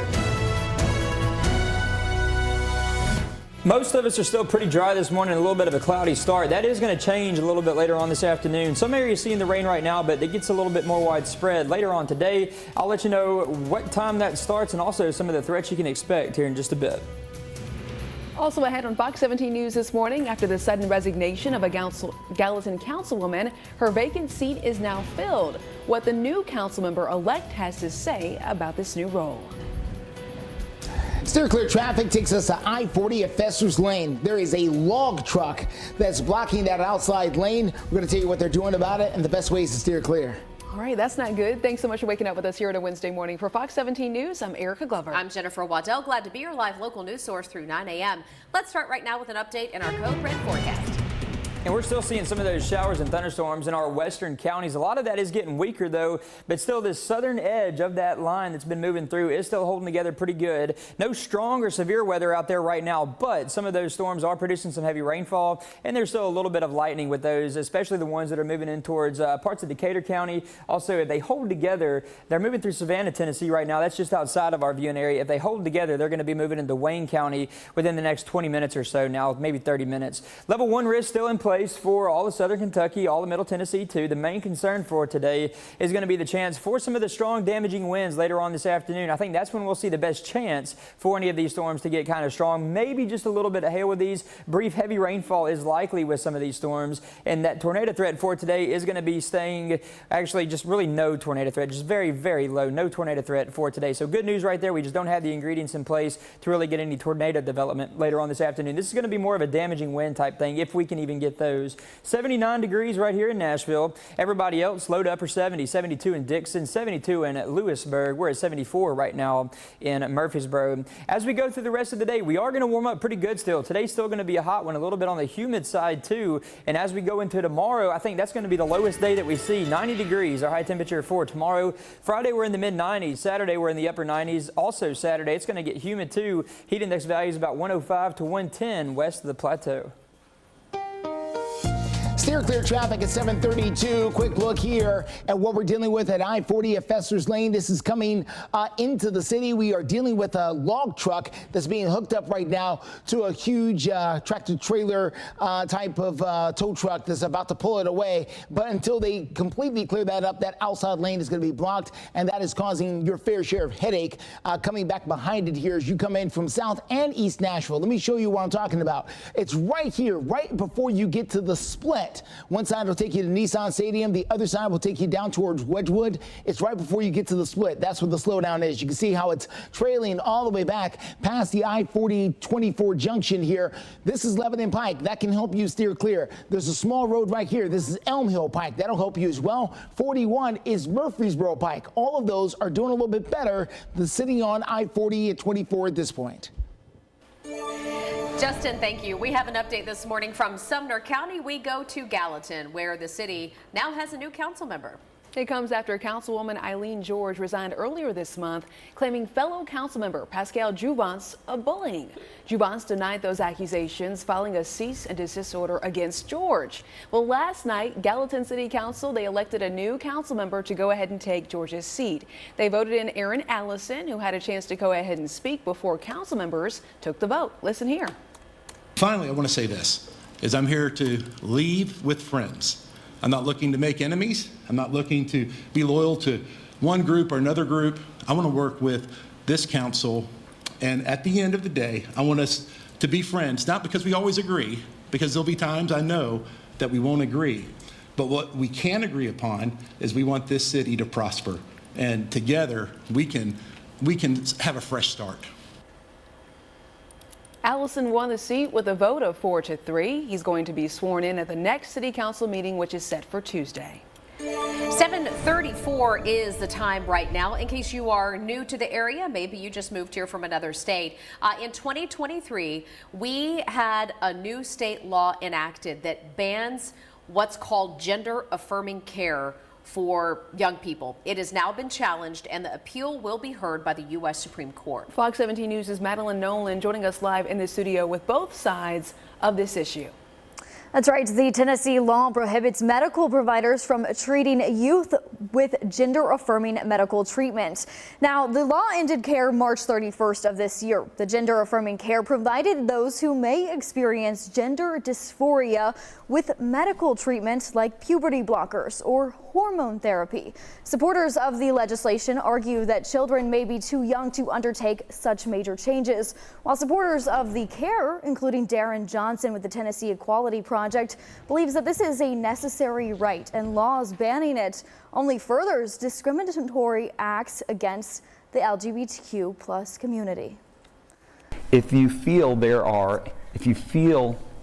the sense that there are signs blocking you from a place, blocking access to a bathroom, blocking access to what your doctor feels that you should be able to provide, blocking access to a sports team, blocking access, that doesn't just feel discriminatory, that is actual discrimination. The fight for this care has been a back and forth argument for years. After the challenge was granted by the Supreme Court, Tennessee attorney called this a big win. Jonathan Scrimetti said, quote, "I look forward to finishing this fight in the United States Supreme Court. This case will bring much needed clarity to whether the Constitution contains special protections for gender identity." Now, several Tennessee families and medical providers are named as plaintiffs in this appeal. We'll have more coming up in the next half hour. For now, live here in the studio, Madeline Nolan, Fox 17 News, your Code Red station. Madeline, thank you. An atmosphere of love and support. Fox 17 News getting an inside look at new renovations over at the Covenant School. And right now we have a couple of different live looks to kick off your June 26th. Sunny in Nashville now, but stormy. Fox 17 News keeping up to date with breaking news this Wednesday morning, this time involving the debate that's happening tomorrow. President Joe Biden and former President Donald Trump, they are busy getting ready for their first debate over in Atlanta. That's going to lead us to our live look right here over in Atlanta. This is where the debate is taking place. Again, it's tomorrow. You probably already know that. This debate, though, starts much earlier than debates that we have watched in the past. It is also worth noting that tomorrow's debate does incorporate some new rules and conditions set by each candidate. The debate will last for 90 minutes. There is not going to be a live audience, and mics are going to be muted when a candidate is not speaking or speaking. The debate, by the way, is going to begin at 8. We're going to have extensive coverage on Fox 17 News. Live look right there from outside CNN. Olympic Park. All right, this morning we are getting a look inside the Covenant School. More than a year since the shooting there took the lives of 6 people. An underlying theme of the now renovated Covenant School is rainbows. The head of the school is Trudy Waters. She says that the rainbows are a symbol of love and healing. There have been contributions coming in from across the United States, and that includes the likes of Billy Joel, who supported the school's performing arts program. If you want to read more about our full coverage on this story, maybe take a look at the list of contributors, some of the pictures from inside. We've got it posted right now at fox17.com.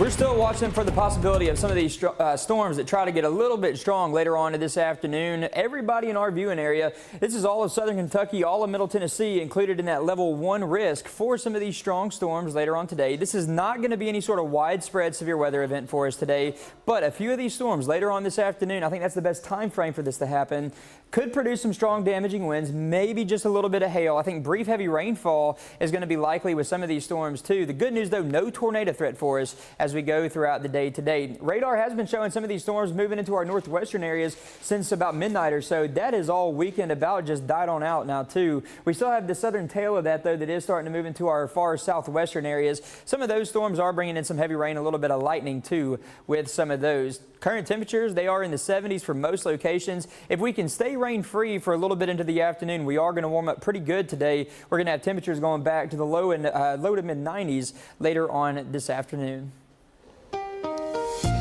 Steer clear traffic. We continue to follow the biggest problem of the morning for us, and that has been this log truck here sitting right at I-40 at Fester's Lane. As you make your way into town, they've got a tow truck hooked up to it. They're trying to pull it away. We'll let you know when they fully get it out of the way. Right now, it's a 48-minute drive in from Mount Juliet. That's pretty slow. You can use Murfreesboro Pike if you like, but it's backed up. Lebanon Pike doing a lot better there. You can try that coming in from the east side.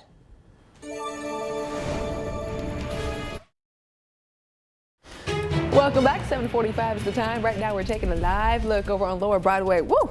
It's bright out there, right?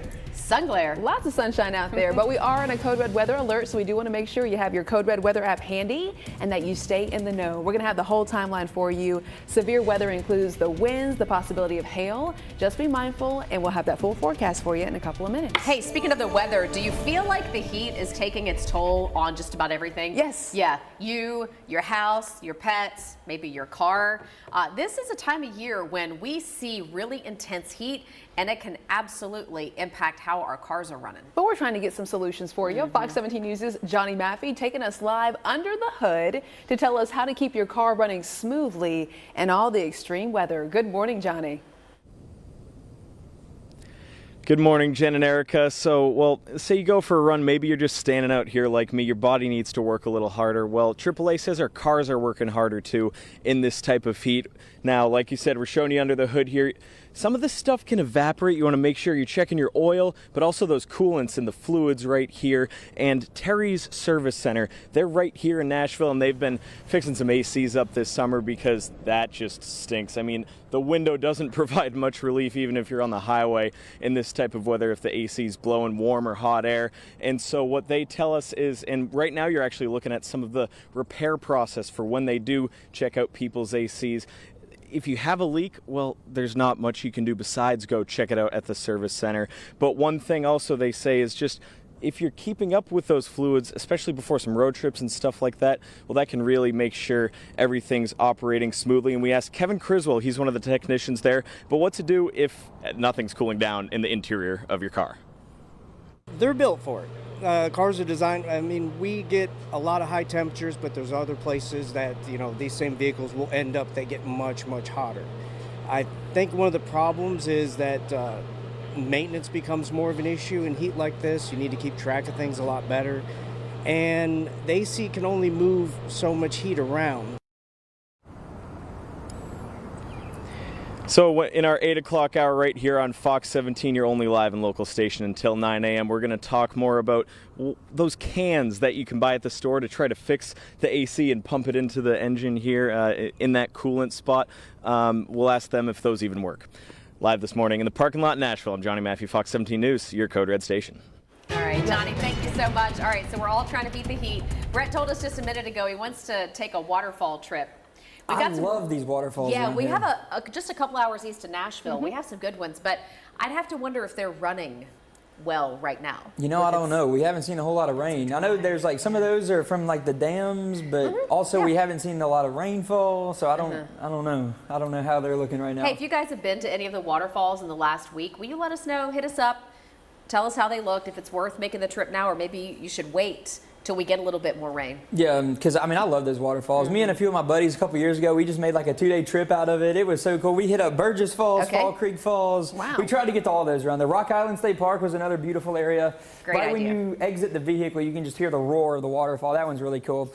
Well, hey, everybody, we are looking at the chance for a few strong thunderstorms a little bit later on this afternoon. The Storm Prediction Center does have our entire viewing area in that level 1 risk. This is mainly for later on today. Later this afternoon, we could see a few of those storms that try to get strong, could produce some strong damaging winds, maybe just a little bit of hail. The good news, though, not going to have to worry about any tornado threat as we go through the afternoon hours for today. Some of the strongest activity right now is in the southwestern part of our viewing area. That's moving into areas like Decatur County. That's about to be moving into the Linden area, too, also into Waynesboro area as well if those storms can hold together. Most other areas, though, we are off to a nice and dry start this morning. That's where most of the rainfall is setting up right now. Not a whole lot of lightning left with most of those showers, except for down there in the far southwestern part of the viewing area. As we go through the rest of the day, it should still stay pretty dry for at least the next couple hours for most areas. This model is now kind of backing it off just a little bit. So by about 2 o'clock, more of these isolated showers and thunderstorms moving into middle Tennessee. This is the 4 o'clock picture right here. Some of those pushing into our western areas at 6 o'clock. It keeps on moving a little bit further to the east. I'll have more on that coming up here in just a bit and talk more about the 7-day coming up too. Steer clear traffic out there for you this morning. Let's get you to I-40 at Fester's Lane. We've been watching this situation closely now for the last little bit. That is that log truck that's been sitting there stalled on the shoulder of the road. Our tow truck is there to try to get it pulled out of the way. But until they do, it's going to cause a bit of a backup back behind it. 57 minutes in right now from Mount Juliet. A big part of the problem is that outside lane that is slowed down by that particular log truck. You can try to use Lebanon Pike right here. It's a good way to steer clear, but it too is having some problems. Murfreesboro Road, also another way. Elm Hill Pike, which is hidden right down in here, another good way to try and get around it. Now, I'm going to show you something now, but it's a little different than what the label is. I know it says I-40 at Donaldson Pike. It's not. This is I-40 at Broadway. Just didn't have time to change it. They're picking up debris out there in the road. That is your tax dollars at work right there. TDOT on the scene, dragging debris out of the way. Yeah, Eric and I were just watching that. A little too close for comfort there. Okay. Glad he's okay. Well, new this Wednesday morning, Governor Andy Beshear in Kentucky announcing a $31.5 million project that is going to move forward to revitalize downtown Mayfield after the deadly 2021 tornadoes. The outbreak on December 10th killed 24 people in Mayfield and destroyed more than 400 buildings, all in all. The U.S. Department of Transportation announcing today a $25 million federal grant for this project. Governor Beshear says the remaining $6 million is then going to come from the state transportation funding. New this morning, 7:51 is the time. More than 14,000 letters have been sent out across Tennessee. Our Secretary of State is warning people that you have to be a U.S. citizen in order to vote. Now, if you received one of these letters, state leaders say it could be because at some point you were not a U.S. citizen. One woman who got a letter says that she's a naturalized U.S. citizen and is concerned that other people like her might be trying to vote in November and feeling afraid after seeing these letters. So I'm just worried that it'll deter some people who receive that letter and are concerned about the right to vote. But Tennessee officials defending this decision to send these letters out, and Steve Gill, a conservative radio host, says this is not an offensive request. And I think letting people know that they ought to clarify their records before they maybe commit a crime is a good thing. All right. Councilwoman Sandra Sepulveda tweeted about this, saying if you have received a letter from the Tennessee Election Commission office questioning your citizenship and voter registration, please fill out this form. It's a simple ask and a heads up. The link, by the way, is to the ACLU of Tennessee, however. So we're going to continue to follow this story for you both on air and online as it develops at fox17.com. New updates this Wednesday morning here on Fox 17 News from Smoky Barn News out of Springfield. Take a look here. A pickup truck causing a lot of damage to an office building. This is over at Legacy Village Apartments. It's located off of Old Greenbrier Pike. This happened Tuesday afternoon. People were still inside the building at the time of the crash, but there were no injuries, thank goodness. The car's passengers and drivers, they were injured. No word just yet as of the cause of what caused this incident to happen. Right now at 7:53, we have a live look in Nashville. A quick reminder for you, we're your only live local news source through 9 a.m. Welcome back. Right now, Fox 17 News, we're taking a live look from the Statue of Liberty over in New York City. We were just reading some new reports that rank New York City as one of the most congested cities once again. Do you believe that? Sure. I mean, you could look at LA, you could look at Miami. Yeah, I mean, Dallas. you could also look at Music City on any given weekend over on Lower Broadway, and we could easily be on that list too. Right now, hey, you remember a couple of years ago when Verizon customers could not call 911? It was a debacle for Verizon and anybody trying to make an emergency call because their system went down. Well, now Verizon has to pay a fine to the FCC over that. Okay, so maybe you don't remember this. It happened back in December of 2022, and it impacted Alabama, Florida, Georgia, North Carolina, South Carolina, and yes, Tennessee. And the outage lasted for about 2 hours or so. During that time, though, hundreds of people were not able to reach 911 on Verizon's wireless network. The outage, get this, was the second for Verizon in just a couple of months. While the FCC says Verizon violated FCC rules by failing to deliver 911 calls during this outage. To settle the matter, Verizon has now agreed to implement a compliance plan and pay $1 million in civil penalties. Hey, here's a sweet story this morning from Robertson County. Check this out. The Robertson County Sheriff's Office sharing pictures of Deputy Dowdy and K-9 Deputy Mika stopping by the 4-H day camp last week. Campers there got to see how K-9 Mika works, how she's trained, got to see her sniffing abilities, and you know, all the great things that these dogs are trained to do, just put on full display there for those kiddos at the day camp. So thanks to the Robertson County Sheriff's Office for not only entertaining the kids, but also educating them at the same time. We're going to check in now with our Code Red meteorologist for our Code Red weather update. Still seeing some showers and thunderstorms out there right now. Most of us, though, actually are dry. It's just over here in our far southwestern areas where we still have a little bit of that thunderstorm activity going on. Areas like Decatur County, moving on into Wayne County as well. But that's about it as far as the heavier rain goes right now. Most areas, like we were just talking about, are pretty dry. Later on this afternoon, that is going to change up a little bit, and that's why we are in that level 1 risk. Everybody in southern Kentucky, all of us here in Middle Tennessee, too, in that level 1 out of 5 risk. And that's for the chance for some of those storms to produce some strong damaging winds, maybe just a little bit of hail too. The tornado threat is not going to be there for us today, so at least that is some good news. This threat is mostly for this afternoon. As we go on into the earlier part of the evening hours as well, we could still see a few of those storms sticking around with us. And even then later on tonight, still that rain chance is going to remain on into early Thursday morning. Those shouldn't be strong though. 90 degrees are high on Thursday. Friday we're at 96, and then Saturday 97. It's going to be a humid day though on Saturday. Heat index values pushing around 105 to 110 west of the plateau.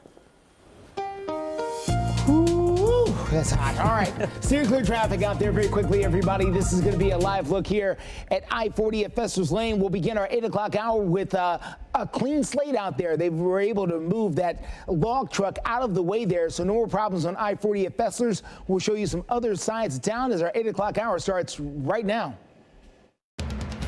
You're watching Fox 17 News This Morning, your Code Red station.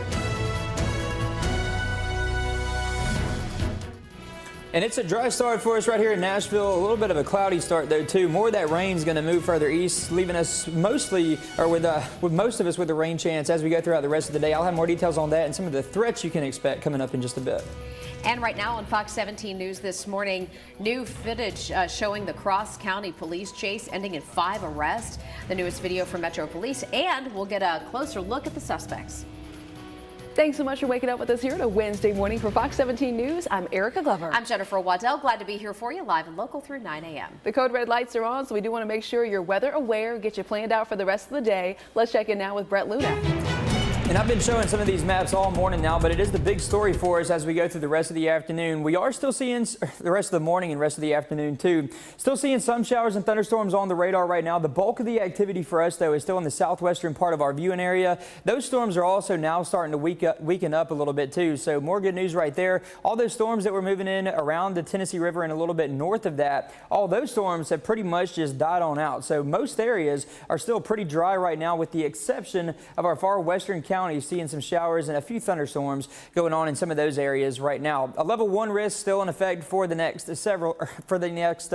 of today. This is mainly going to be through the afternoon hours. Southern Kentucky, Middle Tennessee, there will be a chance that some of these storms later on this afternoon could produce a few strong damaging wind gusts. Also, some brief heavy rainfall is going to be likely with some of these thunderstorms too. And then that tornado threat, I don't think we're going to have to worry about any tornado threat for today. So good news right there. 80 degrees our current temperature here in Nashville, and if that rain holds off for us for a little bit into the afternoon hours, I think we are going to warm up pretty warm later on today, pushing into the mid 90s for some of these areas. Temperatures right now 70s for most spots, 74 in Murfreesboro, 72 in Lewisburg, 78. That's the current temperature up there in Gallatin. So for today, if we can get that rain to hold off a little bit, I think we'll be in the mid 90s, 94 the high today, 90 on Thursday, mid 90s for us on Friday, upper 90s on Saturday, and Saturday could be a really humid one too, with more moisture moving in, a 30% chance for showers and thunderstorms as well. 8:02 is the time. Taking a look at steer clear traffic out there. Let's get a look here at I-65 at Boers Lane. This is in the Franklin area. Things are moving along really nicely despite the fact that the screen is buffering. It's buffering. That's okay. It'll catch up. I assure you, though, the traffic is moving along pretty nicely out there as you make that drive in from Williamson County. 48 minutes in from Mount Juliet. Listen, we had that log truck that was blocking up the left-hand lane there near Fessler's. It's out of there now, so you're doing a lot better coming in from the east side. 65 minutes in from Murfreesboro, 35 minutes in from Hendersonville. We'll continue to watch the roads here for you right now. A lot of places dealing with congestion, not accidents. Justin, thank you. New this Wednesday morning, Fox 17 News now following more updates about a shooting that took place over in Bedford County. And we're also mapping it out for you right here. According to investigators, a call came in around 7 p.m. about a woman who had been shot. Now, this happened along Normandy Road and Highway 41A South. When officers got there, they found a teenage girl who had been shot in the head. Police say that she was a passenger during what looks to be a road rage shooting. We are still working right now to find out more about her condition. We're also working to find out who, if anybody, police might be looking for at the moment. As soon as we get those updates, we'll bring it to you here live through 9. They're shooting at me. They're shooting at me. Shots fired. Shots fired. All right, intense moment. You just heard it right there. We now have an update to a story we first shared with you as breaking news. That's because we're getting some new video. The Metro Police helicopter getting video of a cross-county car chase that ended with 5 men arrested for a shooting of a Metro Police detective. Now, this is the new video that Erica was just mentioning. Aerial shots from the chopper here for Metro PD. We understand Detective Chris Lawson was out patrolling when somebody started shooting at him. More than 30 rounds fired. Shell casings found all over the place. Thankfully, the officer didn't get hurt, but the chopper followed those 5 men in an Infiniti as they drove on I-24 and then across the Davidson County line into Wilson County. That's where Mount Juliet police picked up with Metro Police. They put down spike strips and got the car to stop. Well, when that happened, the 5 guys jumped out of the car, took off running into the woods off Golden Bear Gateway. Police able to finally get them all in custody. Look at the huge police presence there. Oh my gosh. Let's take a look at the new pictures of all 5. Yeah, so a total of 5 have been arrested. We're showing you the photos right here on the screen. Police also say a total of 6 guns were recovered during the arrests. One of them was stolen. All 5 of the folks on this screen now facing multiple charges. 8:04 is the time right now. Across the country, 23 states, including Tennessee, have adopted new laws that either ban or limit what's called gender-affirming care for minors. Our governor has gone on the record as saying Tennessee is committed to protecting children. Well, the argument now heads to the U.S. Supreme Court, where they're going to hear an appeal from the Biden administration that is seeking to block state bans. Fox 17 News reporter Madeline Nolan joining us live here in studio to take a look at both sides of this issue. That's right. Advocates of these laws believe that minors are not mature enough to undertake such major changes, while those who support gender-affirming care believe that it can be life-saving for patients experiencing gender dysphoria. But what is gender-affirming care? Well, it has multiple different components. For the youth, some include behavioral and psychological care, but what state laws is taking aim at is usually medical treatments, hormones or puberty blockers that induce traits aligned with the patient's gender identity, along with surgeries that are very rare among those young people. Darren Johnson with the Tennessee Equality Project believes taking away this right to care hurts patients, especially those with identity issues. The biggest concern is the struggle that it causes. When one is having any type of identity issue, we realize that that's a difficult thing to have to endure. And what these medications allow is for children, young adults, people like me, to be able to feel at home in our own bodies. Now, the fight for this care has been a back and forth argument for years. After signing the bill back in 2023, Governor Lee stated, quote, Tennessee is committed to protecting children from permanent life-altering decisions. This is a federal overreach at its worst, and we will work with the Attorney General Jonathan Skrmetti to push back in court and stand up for children. Now, the court won't hear these arguments until next fall. Jen, Erica? Madeline, thank you. A Nashville church wants to put a new building along Ashland City Highway. You might not think that would create any buzz, but there is pushback now from people who already live in this portion of Ashland City Highway. We're going to tell you why city leaders say this case is more complicated than usual. Well, it is a nice start to the morning here in Nashville. We can see some blue skies and light clouds, but stormy in other parts. 8:09 is the time here on this Wednesday morning. A live look there over downtown Nashville. We've issued a code red weather alert. I know it doesn't look like it if you look at this picture here, but there are some possibilities of some storms out there. Brent Luna is going to break it down for us, tell you who could be in the path to see a little rain. Well, there is a church who wants to build a brand new sanctuary along Ashland City Highway near Cato Road that is northwest of downtown Nashville. However, those who live in that area say that that particular place cannot take another business. The Metro Zoning Appeals Board hears these cases all the time. They listen to one side complain about how they can't deal with something, then they hear the other side talking about how they have the right to build where they want. But because this situation involves a church, one board member admits it's a little different. As a board, any conditions or any special exceptions or anything that we look at, we can't unduly burdensome the freedom of practice of religion. You know, if this board doesn't vote in favor of it, that's its prerogative. But I think when someone does everything that you've asked them to do, and then you combine it with how we typically look at religious institutions and how we look at special exceptions in light of a religious institution, I don't think it's consistent with how we typically have looked at these. Now, the zoning board will take this issue again coming up here next month. They're doing so because they can't make a decision. They tied in their vote during their last meeting just last week. They've been studying this issue since March. But there's a brand new law that's going into effect on Monday, and it's creating stricter rules for those convicted of vehicular homicide, and it's all in honor of Dustin Ledford, who was killed by a drunk driver. Now, Dustin's parents, Kim and Danny, have been fighting for a brand new law ever since their son died. They say with the help of Senator Adam Lowe, Ledford's law was able to pass. The law itself says that a prisoner convicted of vehicular homicide or aggravated vehicular homicide must have a prisoner release substance abuse treatment for the duration of their parole once they leave prison. Now, failure to do so is considered a violation of that parole. Again, the brand new law, Ledford's law, begins on July the 1st. And we're not seeing a whole lot going on out there right now. It is a little bit of a cloudy start for us. Dry on that camera, but later on this afternoon, a few of these showers and thunderstorms should begin to fire on up. Some of those could be a little bit strong, and that's why we are code red. I'll let you know what you can expect. Well, new this Wednesday morning, we're talking about golf. The Percy Warner Golf Course getting a makeover. Fox 17 News reporter Peyton Muse out there this morning with more.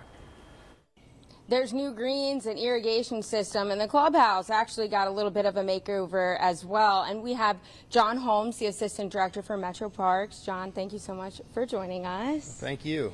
Now, tell us a little bit about the renovations that you guys have here at Percy Warner Golf Course. Tell us why you guys decided to do this. This course has been here for so long. So many golfers have started their career here. We felt like it was necessary to bring it into the current century. All of our other courses have had upgrades with the new hybrid Bermuda greens. So we brought in a world-renowned architect in Bruce Hepner to redesign the two green complex and make the single green complex with the hybrid Bermuda greens that putt so nice and are so nice in the summertime with the Bermuda. Bermuda grass just loves this type of weather. I know some of us aren't crazy about the heat, but Bermuda grass loves it. The irrigation system had gotten so old, it just was, and it just didn't work. So it was very labor intensive. Now we have an automated irrigation system, and it will make it so much better for the staff out here. They'll be able to devote their attention to the greens, to the tees, to the fairways, to the roughs, to the traps. They'll be able to do the things that need to be done to maintain the golf course and not be going around watering the golf course. So that's going to be great too. Now, so for family and some of the kiddos who might want to come out here and learn the game of golf, tell us a little bit about how they can go about doing that. Well, there'll be programs through the Tennessee Golf Foundation, through the First Tee program, as well as our own staff will be trying to run programs out here as well. We've got a short game area out here with 3 holes.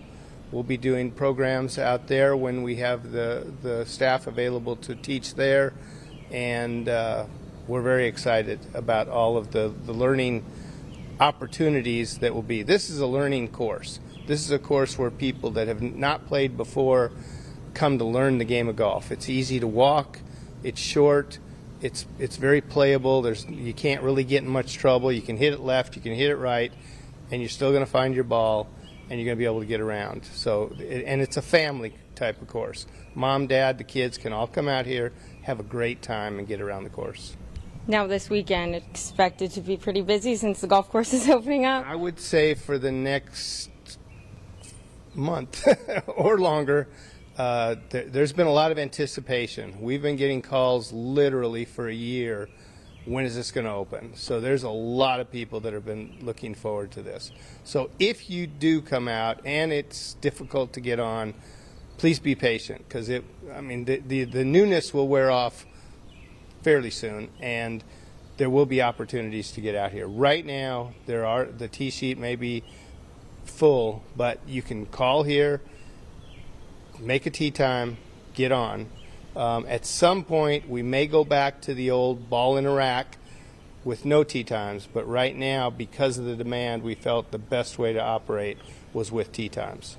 Awesome. Well, thank you so much for joining us, and you guys heard that right there. So this weekend, the golf course is open, and I believe tee time is at 7 a.m. Reporting in Nashville, Peyton Hughes, Fox 17 News, your Code Red station. And we're still talking about the possibility for some strong thunderstorms a little bit later on today. Not seeing any of that right there on that camera looking over at Nissan Stadium. All dry right now here in Nashville, but later on today, that is going to change. I'll have those details and what you can expect coming up. And steer clear traffic, we are dealing with a crash west of town, I-40 near Charlotte Pike. We'll tell you the best way. 8:21 is the time here.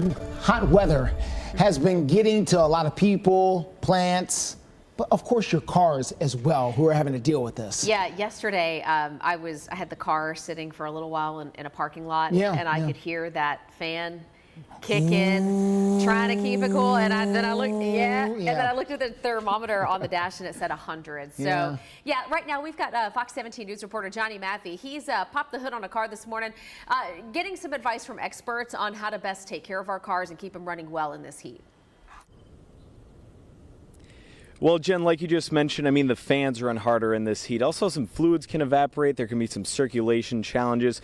As AAA puts it, well, everything can run harder, especially under the hood here. So you want to make sure the coolant's all right, your fluids are topped off. Check the oil dip, especially before you might want to take a long trip, especially in this heat. And so Terry's Service Center, they're right here in Nashville, and they gave us a little look under the hood and behind the scenes of what's going on in their garage over there. What you're looking at now is actually sort of their process, what's going on. A big AC machine that actually filters out refrigerant. It lets them work on the cars up to all of the legal standards, and then they filter that refrigerant right back in. We asked Serviceman Kevin Criswell, well, if you try to self-correct your AC with those coolant cans, as some people put it, well, do those even work?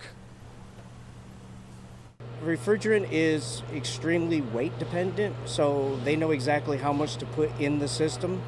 The cans have a weight on them, but you're never going to get all of it out of the can, so the weight's not going to be true. And then on top of that, if the system's empty, it's not actually empty. It's empty of refrigerant, but it's full of air. So they can be a temporary fix at times, but the real fix, you might want to get everything checked out to make sure you're staying cool in the car this summer, especially if you're on a road trip, which we'll ask Criswell coming up in our 8:30 half hour, just what you need to check up on before you hit the road.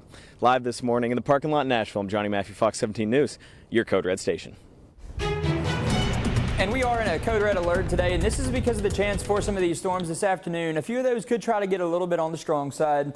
Right now, the Storm Prediction Center does have all of us, the entire viewing area, in that level 1 out of 5 risk. So this is not going to be any sort of widespread severe weather event today. Just a few of these storms later on this afternoon. That'll be the best time for this to happen. Could produce a few strong, damaging wind gusts, maybe just a little bit of hail too. The good news, though, no tornado threat that we're going to have to worry about for today. We've seen some pretty heavy rainfall that have been moving into our western counties. All the lightning is now gone with any of those storms, so these are just rain showers at this point now, so that is also some more good news. And more of this is expected, though, as we go into the afternoon hours. More of this is going to start to build in and move in from the west. The model kind of keeps on slowing it down, actually.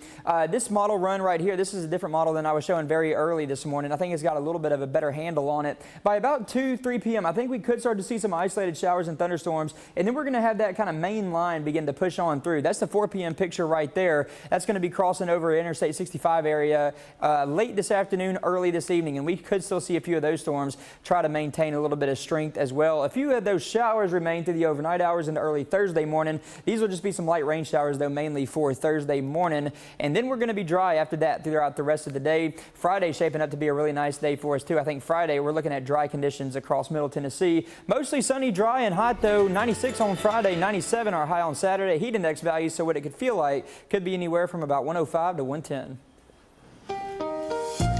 Still clear traffic for you at 825. A quick look here at I-40 at Charlotte Pike. This is over in West Nashville. You can see where we are dealing with a bit of a crash over there on the shoulder of the road. You can get by, small, minor delays at best coming in from the west side from Bellevue this morning. So heads up, minor delays though. Don't get off. There's no need to take a detour. You can get around this. It's not blocking any lanes right now coming in from that west side. Where we are dealing with some problems is coming down from Clarksville this morning. 65 minutes after a crash right around mile marker 40 or exit 40 there for Old Hickory Boulevard. As you make that drive down from Whites Creek, we understand that the best way to steer clear of that is trying to get off even earlier. Things like Clarksville Pike or Whites Creek Pike can help you steer clear as we're running into a bit of a backup there from the north and west side.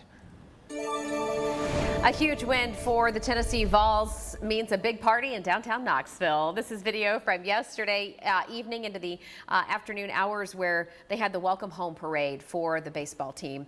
National title now belongs in Knoxville. The Vols, by the way, the first #1 seed to win the College World Series since 1999. Congratulations to the Big Orange as you see the guys up there enjoying the spoils, raising the trophy, and it's certainly a party that Knoxville is not soon to forget. Look at that.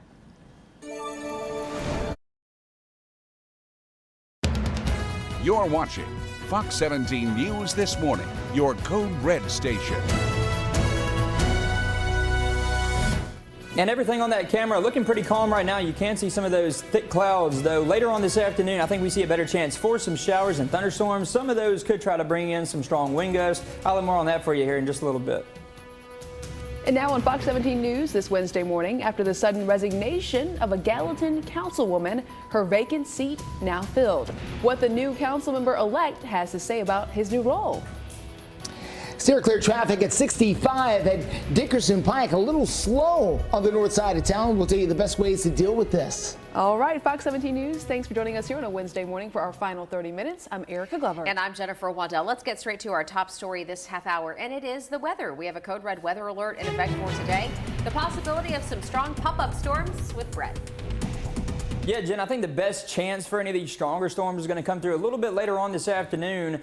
Here's what radar's been showing us over the past several hours. You can see some of those deeper shades of red that we had up there in our far western areas near the Tennessee River. That was several hours ago. Those have just fizzled on out, just died completely pretty much. And then also these down south that were holding on to a little bit of strength, no lightning with those anymore. So those are just some rain showers. Some of that's still producing some moderate to heavy rainfall down in those areas around the Linden and Waynesboro area going on right now. Otherwise, though, everybody else is dry.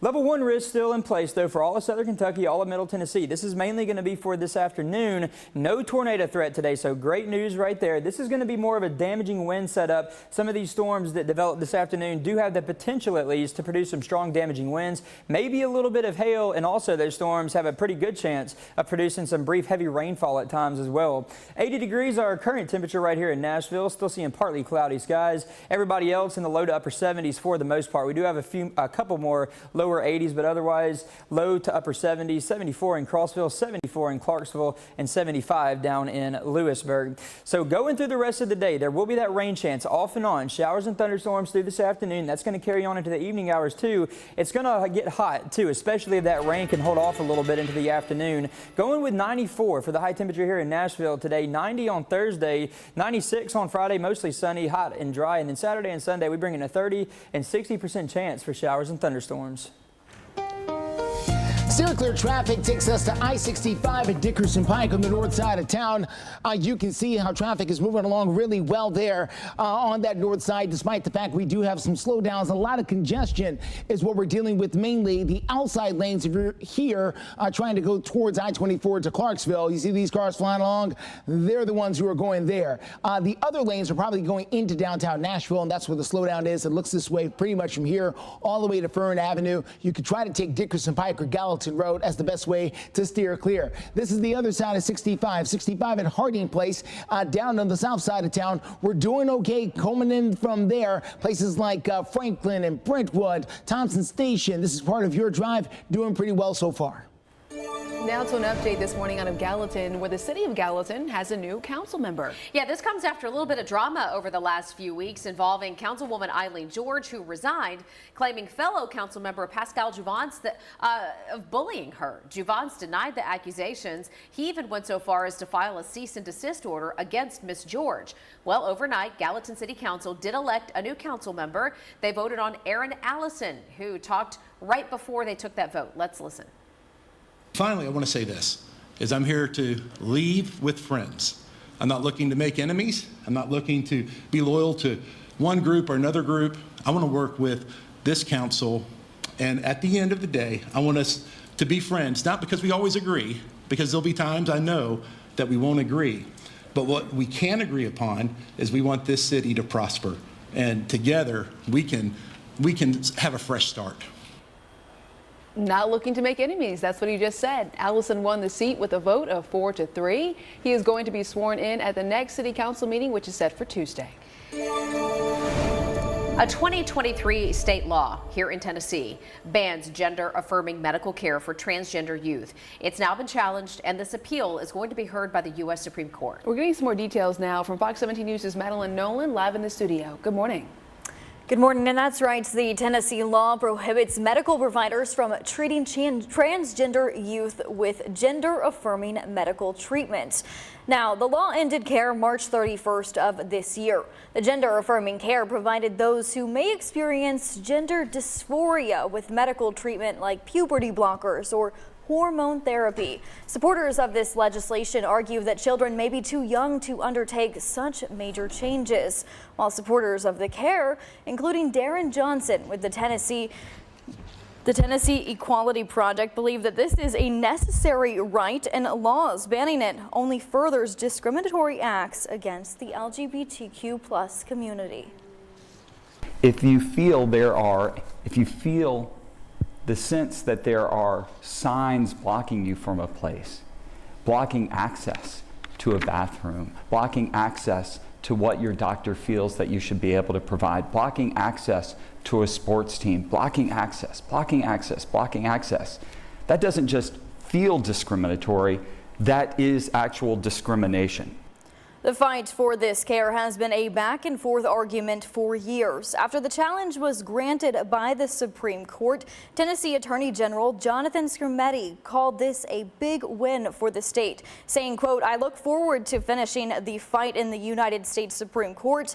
This case will bring much needed clarity to whether the Constitution contains special protections for gender identity." Now, several Tennessee families as well as medical providers are named as plaintiffs in this appeal. For now, live here in the studio this morning, Madeline Nolan, Fox 17 News, your Code Red station. Madeline, thank you. An atmosphere of love. That's what the Covenant School is hoping to bring with new renovations. We're going to hear from the head of the school about the impact and the support from the ongoing community. And right now, your time is 8:36 on this June 26th. A live look into downtown Broadway. Pretty quiet to start this.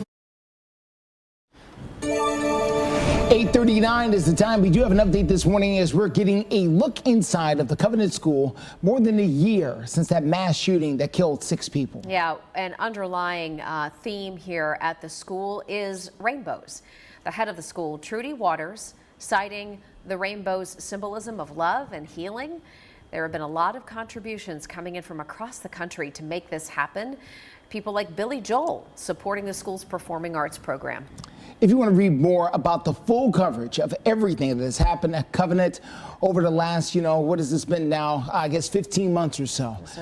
You can go to our website, fox17.com. And we are still in code red for today, and this is going to be for these storms that could move through a little bit later on this afternoon. Right now, the Storm Prediction Center does still have all of us, the entire viewing area, in that level 1 out of 5 risk. So this is not going to be any sort of widespread severe weather event, so that's good. But we could see a few of these storms a little bit later on this afternoon try to produce some strong wind gusts. That's going to be the main concern with any of those storms. Maybe just a little bit of hail. Brief heavy rainfall will be likely with some of these storms as well, but that tornado threat is not going to be there for today. Not going to have to worry about any tornadoes that try to develop for today. So good news right there too. Any thunderstorm activity has totally died out. No lightning with these rain showers now that are in the southwestern part of our viewing area. Linden still seeing some heavy rainfall. That's also into areas like Waynesboro, moving in closer to Centerville and Dickson too, but no lightning with any of that right now. Temperatures right now, they're in the 70s for most locations, 76 in Dickson, 77 down there in Murfreesboro. And if you have any plans outdoors later on today, just watch out for some of these storms. We are going to see the chance for some scattered showers and thunderstorms as we go through this afternoon on into the evening hours, maybe even a few more showers as we head into the overnight hours tonight too. But regardless, it's going to be hot with temperatures in the 90s through the afternoon. Steer clear traffic. Want to let you know about that crash going on north and west of downtown on along I-24, very close to Broadley Parkway. We cannot see the crash with our cameras up there, but we can see the backup and the delay that it is causing. As you make that drive down from places like Pleasant View, Whites Creek, and Jolton, it's a bit of a slow go. Let me give you the current drive time. 64 minutes right now coming down from Clarksville, and the biggest part of that slowdown is coming there very close to mile marker 40 and Old Hickory Boulevard. You could try to jump off a little earlier at that exit 35, which is Whites Creek Pike, and try to maneuver your way down over there. 57 minutes in from Murfreesboro, 39 minutes in from Hendersonville. In just a couple minutes right here on Fox 17, we're taking you under the hood, talking about how cars are performing in this hot weather, and also hearing from some technicians on some tips before you hit the road this summer. Plus, we're taking a live look from Dublin. That is where Taylor Swift fans are getting ready for the Eras Tour. Yes, it's still happening, just the international wing of it. Yeah, hey, speaking of Taylor Swift, if you want to read a funny story about the blanket Swiftie. Who? The fan who showed up to get Taylor Swift.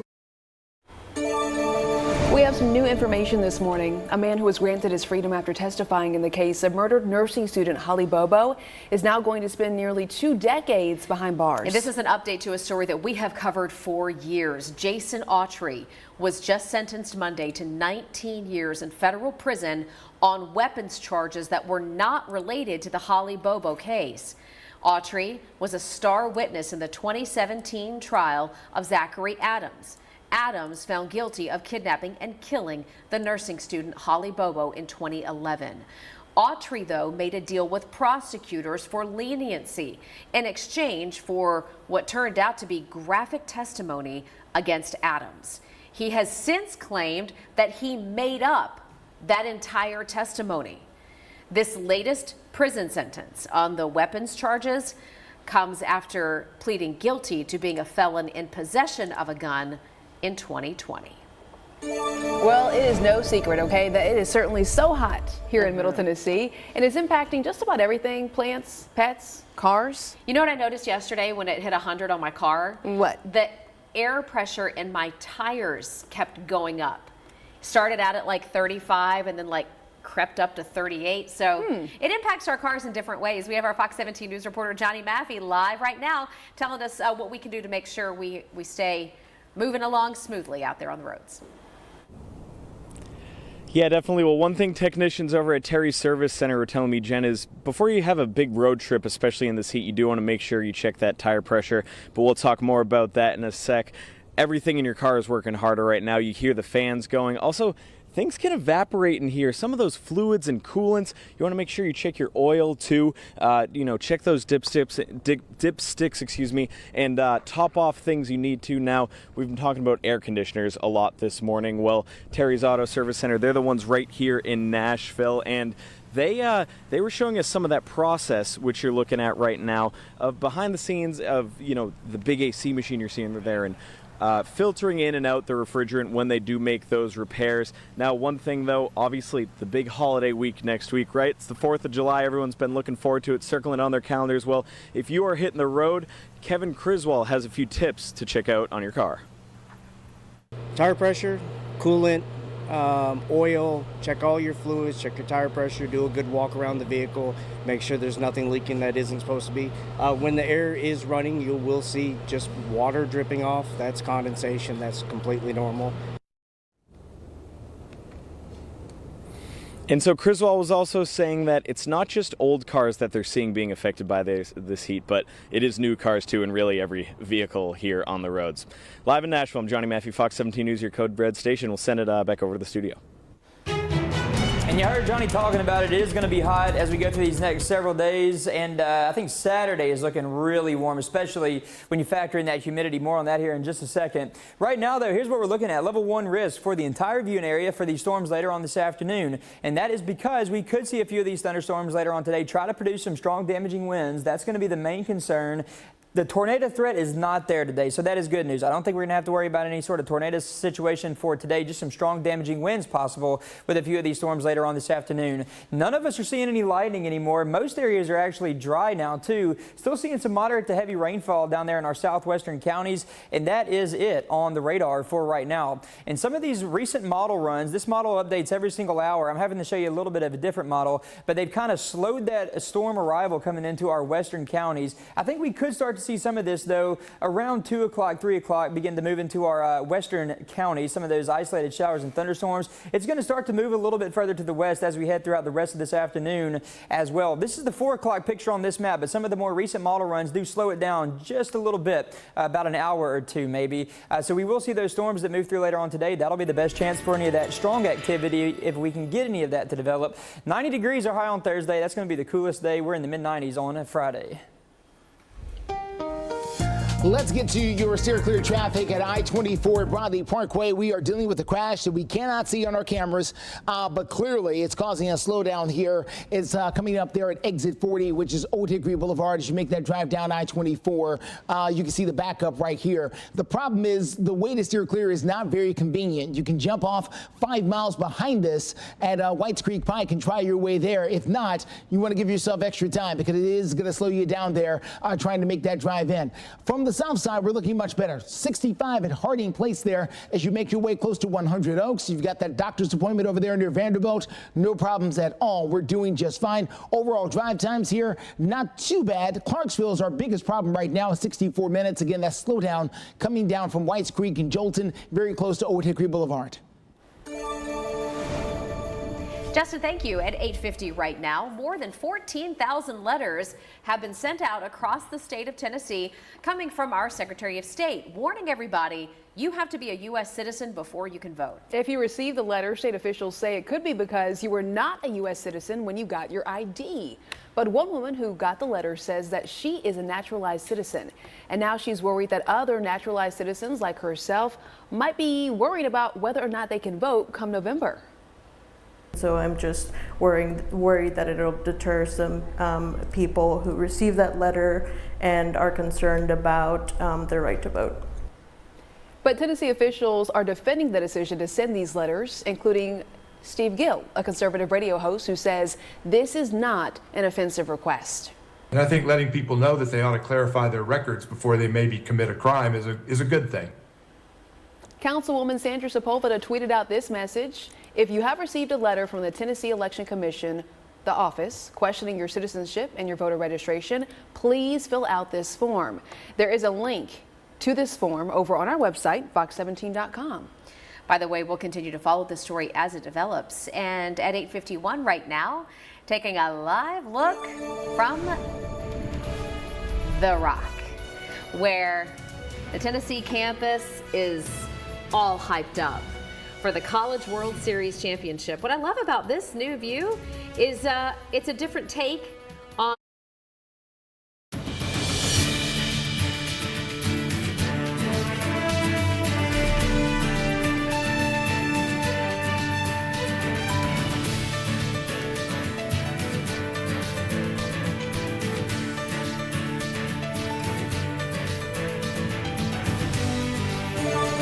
Moments ago, we took a live look over at the Rock, but we're also talking about the huge win and the parade celebration that was yesterday. This is what happened over in downtown Knoxville. For the first time ever, the Tennessee baseball team has brought home a national title, and so many folks are excited.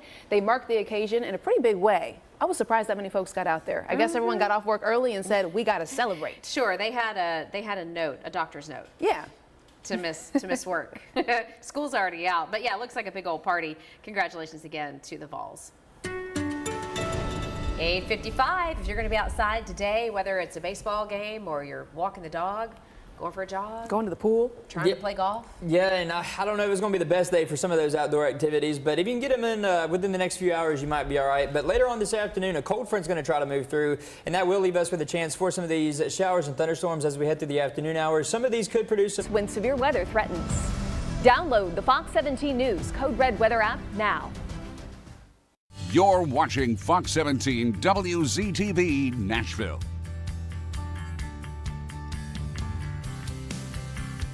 You're watching Fox 17 WZTV Nashville. You're watching Fox 17 WZTV Nashville. You're watching Fox 17 WZTV Nashville. You're watching Fox 17 WZTV Nashville. You're watching Fox 17 WZTV Nashville. Fox 17 News, your Code Red station. We track severe weather. Using our Code Red alerts up to 3 days in advance. Warning you to weather that will impact your life. Our forecast pinpoint a storm's path, showing when it will hit your neighborhood. That's where we already are. This low pressure system looks like it will be arriving in Brentwood at 4:15 on Wednesday. Providing you the information needed to prepare and stay safe. Fox 17 News, your Code Red station. Alerts, empowers, protects. Fox 17 News, your Code Red station. We track severe weather. Using our Code Red alerts up to 3 days in advance. This low pressure system looks like it will be arriving in Brentwood at 4:15 on Wednesday. Providing you the information